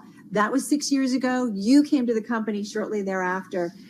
Tell us about coming to the company. Was it a little stodgy? Why did you want to be part of this? I mean, your background is all retail. You've been at some really interesting companies, Esprit, Tommy Hilfiger. What was it about the brand that, really appealed to you? One of the things I've tried to do is work at great companies and places that have really great brand names. And what it seems is that I've ended up doing over the course of the years is going to these companies either where they have divisions that aren't working well or the company's not working well. I remember when I took over Toomey in the 2008, it was really at the height of the crisis, and the company was valued at next to nothing. So it's fun working someplace where you actually have an affinity for the product and you actually like it. And one of the things that I wanted to do is make it, a fun place to work where you have really great product, because the consumer is so loyal. Our average customer on our database stays with us for 17 years. So they like what it is they're buying, and it's a very good value for them. But you wanted to give the customer what it is that they want. I think I when I came into the company, they had gone on a foray to try and attract a new or a different type of customer, and it really didn't work. So, we got a group of designers together, and they all talked about loving your customer and designing for your customer. And as we were coming out of 2018 and into 2019, I said, we've got to do a better job of elevating our marketing and elevating the brand. What's something that we can really grip onto and make sure that what our message is something that the customer sees us for? And in talking about the customer or talking to the customer, we found that they really care about comfort the most. Does it fit and is it comfortable? So we came up with a slogan, "Let's get comfy." And we launched that in 2019. And you can imagine as you come out of 2019 and into the pandemic in the beginning of 2020. Talk about timing, right? Talk about timing that you guys were already doing that. Better to be lucky than smart. And, it just hit at the right time. And comfort's been, a big thing for us. And we're not really walking away from it. I know people aren't buying sweatpants like they used to and not buying sweatshirts like they did. But regardless of what they're doing, they still want to be comfortable. And we think the casualization of the workforce is something that is definitely continuing. Probably 5 years, anybody in my position would come on the show in a suit and tie. And that's just not how people are dressing today. They want to have comfort. They want to work when they need to work. They want to do it on their own time. They want to have the a comfortable lifestyle, and that extends from work to home. Yeah, you say better lucky than good. I mean, there's so much planning that goes into this, from the design to the manufacture. I mean, to be ready for this well and ahead of time, it really is a stroke of luck. And yet, do you feel it positions you best as people are continuing to want that comfortable clothing, whether it's in the workplace or working from home? I've got to tell you, when this happened, we were in the middle of designing a line. Now, that's very, tactile and hands-on. And our design group had to, in a matter of a couple of months, go from doing everything in person to everything online. Now, luckily, we had already bought a 3D design program where we were implementing, and the implementation period was going to be over a year. Got it done in a couple of months. And one of the things you would worry about is your ability to fit and make sure that the fit is good. The guys did a phenomenal job doing it online. And today, I don't know if you know what TrueFit is, but TrueFit's an online fit app that many websites have on it. We're the #1 ranked fit for customers 55 to 64, and we're #6 overall in their whole portfolio. So we spend a lot of time making sure that people are going to be comfortable and they're going to be consistent fits with the product that they're buying, so they understand really what the brand's going to give them. And that was Lands' End CEO Jerome Griffith. You can listen to the entire conversation on the Odyssey Decision Makers podcast. Find that at odyssey.com/decision makers, /decision makers. Odyssey.com/decision makers. You mentioned Lands' End stock down by 1.4% today, but it's been on a tear in recent days. Yeah, it's really bounced back in a big way. And it's interesting, they really were pre-pandemic, thinking about, let's get comfy and comfortable clothing, and then the pandemic hits and they were on it. Oh my God, who was I thinking? I'm wearing a dress right now, and I'm like, I can't wait to get it off because I want to be comfortable. This might have been Derek Thompson at The Atlantic. He had a podcast months ago talking about people going back to work and different in athleisure. And his conversation was, okay, does athleisure, and forgive me if it's not him, but I'm pretty sure it's him. Does athleisure stick? And do people get less and less formal when they go back to the office? And this idea of wearing more and more comfortable clothes. And he did say throughout history, we've gone from extremely formal to less and less formal as the decades have gone on. I remember my grandparents going to Europe and dressed up, and we saw them off to the airport, but they were in my grandfather in a suit. With a trunk? Grandmother was dressed up. Going to the theater. Yeah. As a young kid with my parents, you dressed up. And going to restaurants, you dressed up. Throw on some Lands' End sweats or Lululemons and nothing wrong with it. It's comfy clothes. Exactly. Let's get comfy. Like I said, I can't wait to put my jeans back on. All right, you're listening to Bloomberg Radio. Tim and Carol, this is Bloomberg.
Broadcasting live from the Bloomberg Interactive Broker Studio in New York. Bloomberg 1130 to Washington, D.C. Bloomberg 99.1 to Boston. Bloomberg 106.1 to San Francisco. Bloomberg 960 to the country. Sirius XM Channel 119. And around the globe, the Bloomberg Business app and BloombergRadio.com.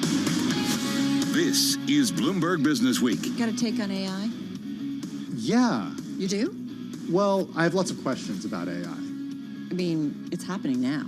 It is, and I think a lot of it happens in the background without actually consumers understanding that they're using services that rely on AI. It's really huge. All right, we're going to get into it, and we're going to get to an author of Trustworthy AI. That's a new book. But in the meantime, let's get back to your top business stories, some of the news after the close. Here is Charlie Pellet. Do you have AI behind you? No, I rely on the innate intelligence of my coworkers and everybody else here at Bloomberg. Good luck with that, but buddy. Don't get me started on calling 800 numbers or using bots for AI. That's another topic, and we could go half an hour on that. Adobe shares, they're trading lower now by 2% in extended trading after the software company's second quarter forecast came in below the consensus estimate. As for the overall market backdrop, we've got stocks rebounding today. The sell-off in treasuries deepened as traders weighed hawkish comments by Fed Chair Jay Powell, which signaled the central bank will take more aggressive measures to tame inflation. Now, what to expect from markets going forward, given all of the volatility? Joanne Feeney is a partner at Advisors Capital Management. I think you can ride out this volatility, but let's make no mistake. It's going to be volatile for a while, given these geopolitical risks. But the equity market, I think, still holds now lots of opportunities for investors with a long-term view to get some exposure to secular growth, even if the economy slows down. Even in a recession, there are ways to build in some insurance against some of these risks that we're seeing now. S&P 500 index up 50. That was a gain of 1.1%. The Dow up 254, up 0.7%. NASDAQ up today by 270 points, up 2%. NASDAQ 100 index up 1.9%. Russell 2000 advanced today by 1.1%. 10-year yield 2.38%. 2-year yield 2.16%. Gold down 0.8%. 19.21 the ounce. And crude West Texas Intermediate down 0.3%, 111.76 a barrel. Big IPO today, Forge Global Holdings soaring in its first day out after completing its tie-up with a blank check company led by Blythe Masters, the former J.P. Morgan Chase exec who helped create credit default swaps. At one point, we did have the shares of Forge Global up 164 points. They ended the day up by 59.7%. I'm Charlie Pellet. That is a Bloomberg Business Flash. If you were using AI... sweeps or swaps or swoops? That wouldn't have happened, Charlie. Do we lose him? We lost Charlie. Maybe he's mad. We love at you, us. Charlie. We do love you, Charlie. Hey, listen, AI, artificial intelligence, not the thing of science fiction. It is all over our world already, determines who we hire, what we might invest in or buy, manages supply chains, provides governance. It is everywhere.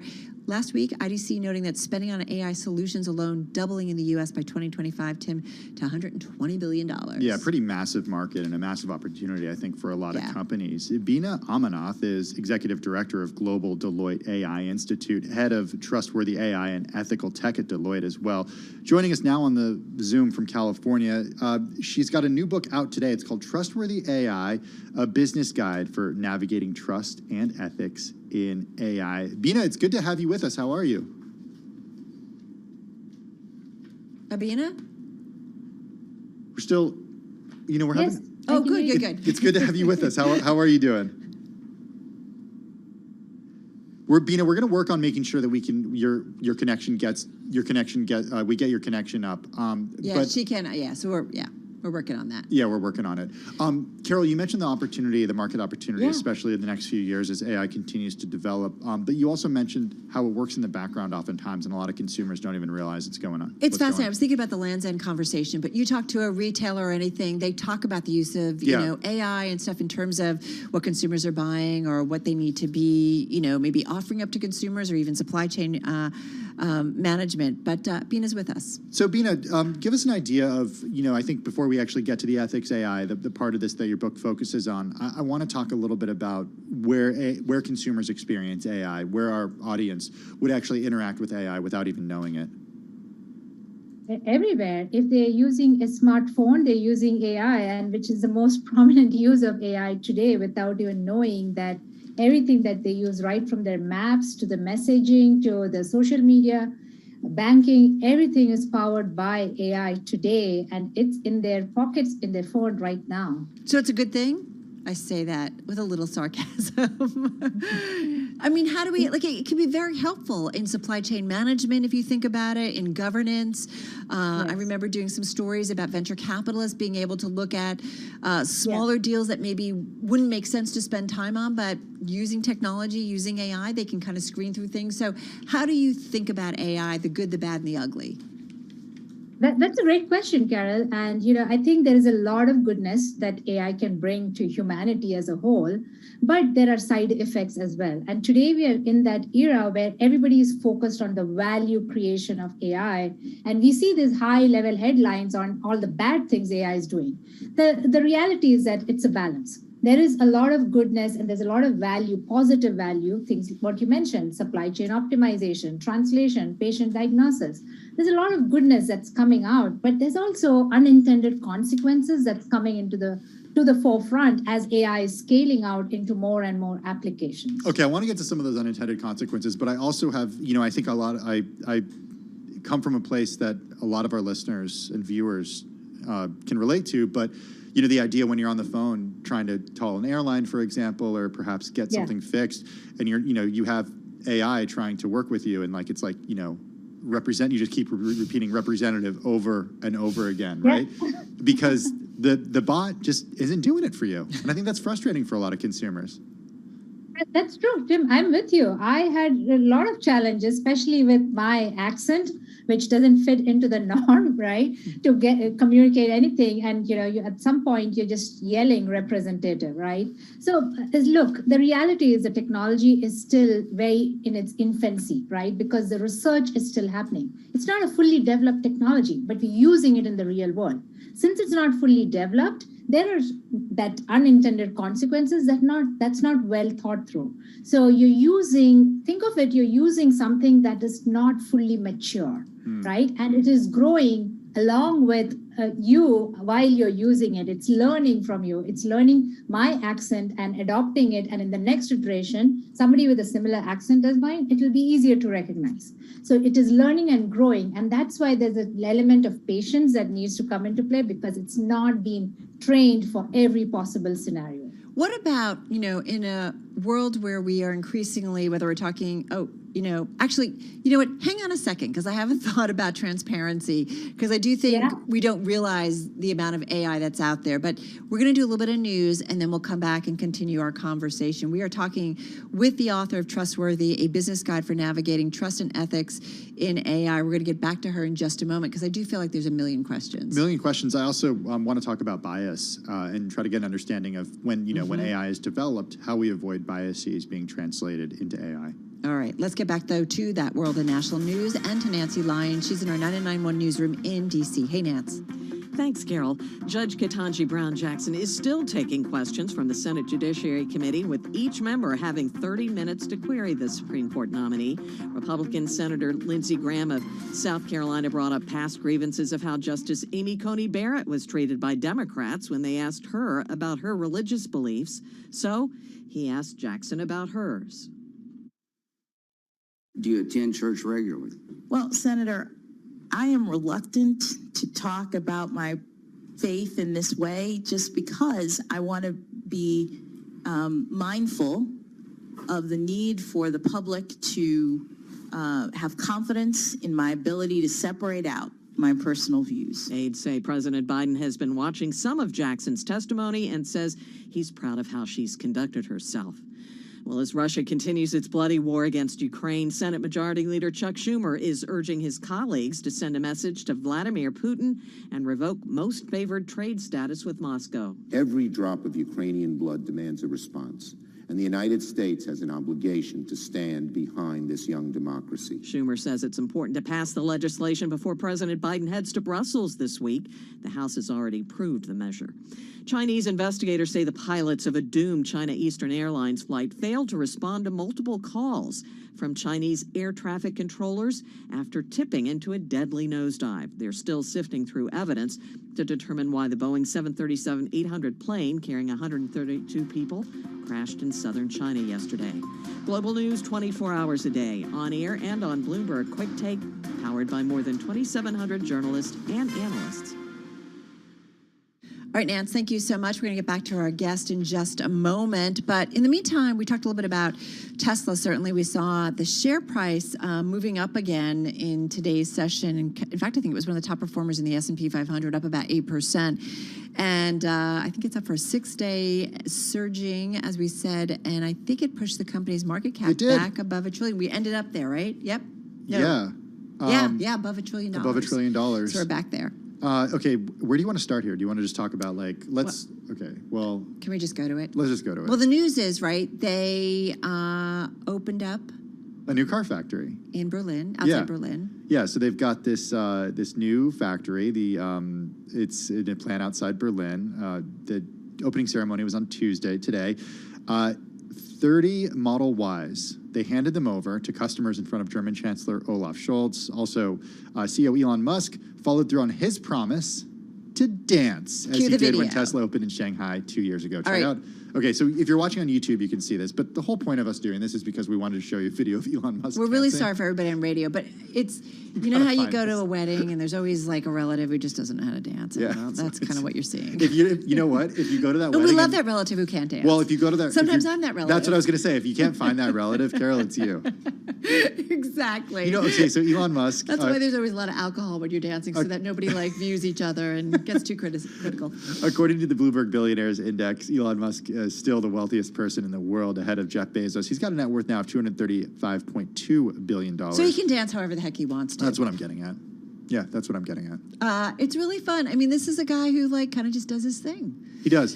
It's a big deal, though, that Tesla now has factories that span the globe, right? Shanghai, they've got the U.S., they've got Germany as well. It's essential to Elon Musk capturing more of Europe's expanding EV market. He tweeted last week that he was working on a new master plan for the car maker and wrote just on Monday that scaling to extreme size would be a main subject. You know, I still give him props for really waking up the auto industry, the global auto industry, when it comes to EVs.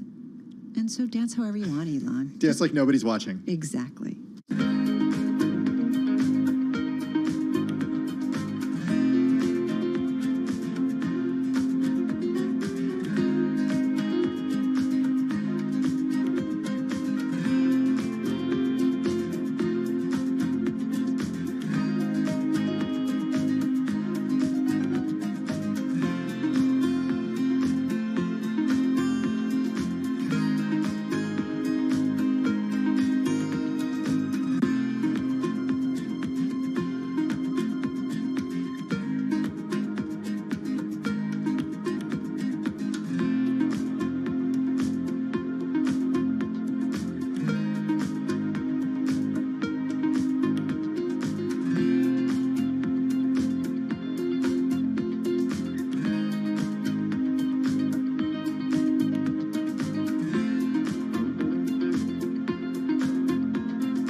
markets, headlines, and breaking news 24 hours a day at Bloomberg.com, the Bloomberg Business app, and at Bloomberg Quick Take. This is a Bloomberg Business Flash.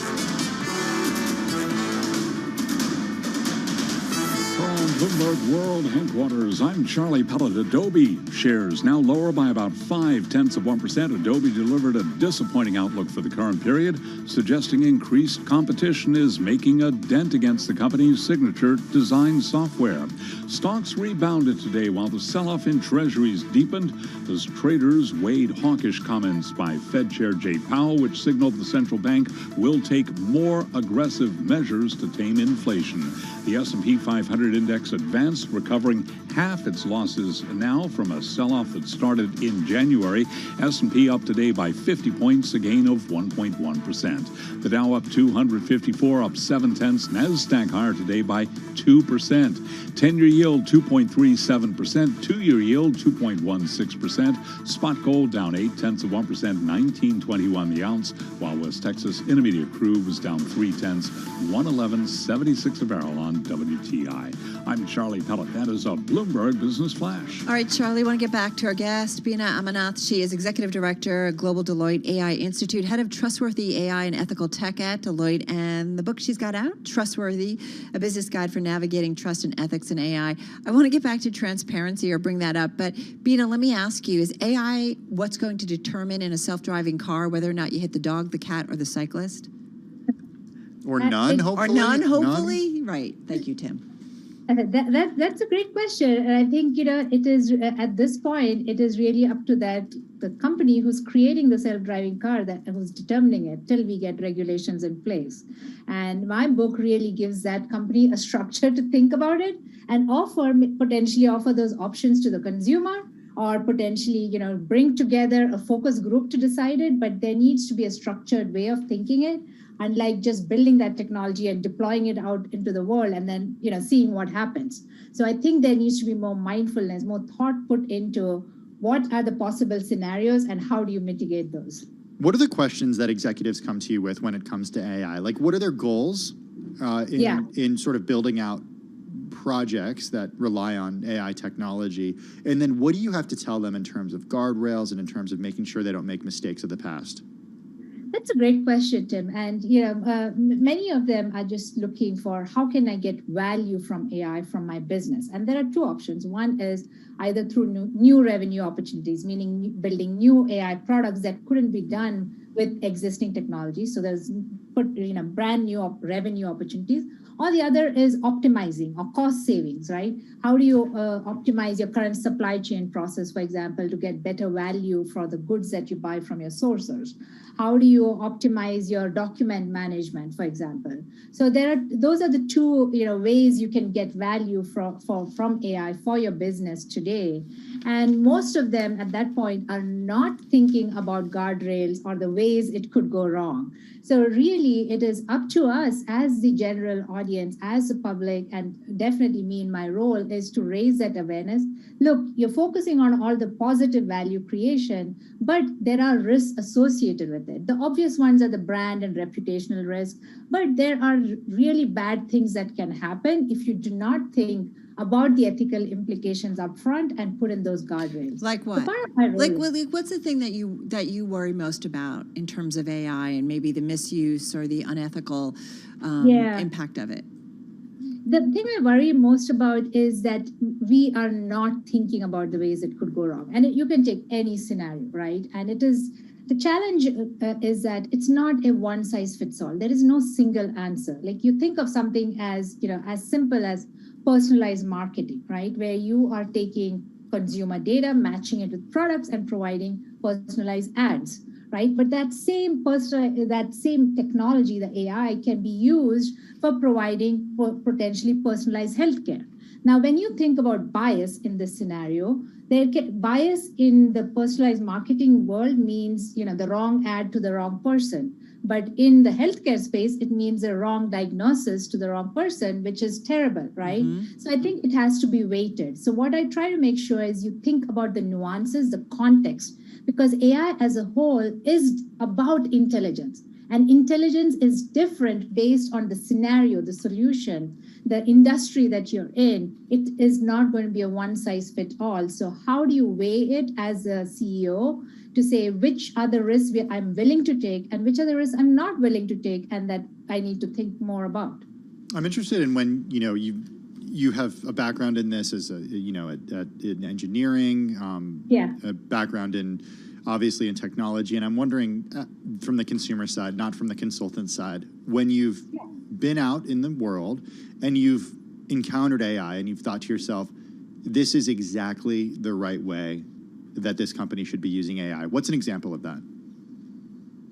Oh, I think the ones that that I struggle with most are the where there is a human impact. And I'll give you two scenarios. Let's take facial recognition. Everybody has heard about it and has heard all the ways it could go back, right? So facial recognition as a technology, when it's biased and used in a law enforcement scenario, it's a terrible thing. Yeah. But there is also facial recognition being used by startups to recognize human trafficking victims. Right. And look, I got to tell you too, my parents recently flew internationally and I talked to them and they told me that in order to board the plane, they just walked on because they didn't have to give their boarding pass to anyone. The facial recognition recognized them. Wow. I think it was Delta, maybe? I don't even know. Exactly. That was pretty cool. See, that's a great scenario. Cool but creepy. They were into it, and they don't like creepy stuff, right? They're kind of late adopters. Because they like the ease of it? Yeah, they like the ease of it. Yes. The coolest one I've heard with facial recognition is when you're using it at traffic lights to recognize human trafficking victims. And that's where that nuance comes in, right? Yes, the technology might be biased, but if it is helping you rescue 80% more victims than you could without AI, then that's a decision that the organization and we need to make, right? It is biased, but it is still helping rescue 80% more. Without it, you would not get that 80% of the victims rescued, right? So it's an informed decision on, yes, we know it's biased, but we're still going to use it in this scenario because it's helping us. But in a law enforcement scenario, even if it's just 80%, accurate, it's a terrible thing. You cannot use it. Right? So it depends on the scenario in which you're using it. The example you gave about your parents being able to walk in. Right. It's a great news, right? What's the worst case that can happen? Somebody says that, Bina, just got about 50 seconds left here. I mean, we've already given up, though, a fair amount of privacy, right, because of AI, and we probably will continue to do so. Yes. Yes, and the reality is the definition of privacy has really changed in the last 2.5 years. Before, it was all about, data sharing, data usage is terrible. Privacy needs to be protected. But what has happened with contact tracing, if you don't share your data, it's actually bad, right? So I think the evolving definitions of some of these dimensions of trustworthy AI is going to continue to evolve and shape. So we just have to be agile about it. Wow, a lot of issues, and certainly something we've scratched the surface, it feels like, and certainly something that will be a bigger part of our conversation as AI just kind of invades all parts of our world in a good way, but there's also things to be concerned about, as you just laid out. Bina Amamath, she is Executive Director at Global Deloitte AI Institute, Head of Trustworthy AI and Ethical Tech at Deloitte. Her new book is Trustworthy AI, a business guide for navigating trust and ethics in AI. Yeah, a lot of fascinating conversation to be had around AI and trying to understand where we're using it in the background. Right, exactly. Hey, Joe Matthew coming up with Sound On. Joe, what's on tap today? Hey, we're going to be tackling, of course, the SCOTUS hearings, the confirmation hearings of Judge Ketanji Brown Jackson. Can you imagine? She's still answering questions and has hours left. Unbelievable. This is like 19 hours of combined questioning today and tomorrow. Latest on the war in Ukraine as well. We're going to start off with Senator Joni Ernst, Republican from Iowa, in just a minute. All right, looking forward to it. Joe Matthew with Sound On coming your way in just a moment. Quite a day. Wednesday coming your way in just a few hours. Oh, we're almost there. For Tim Stanovic and the BW team, have a good evening.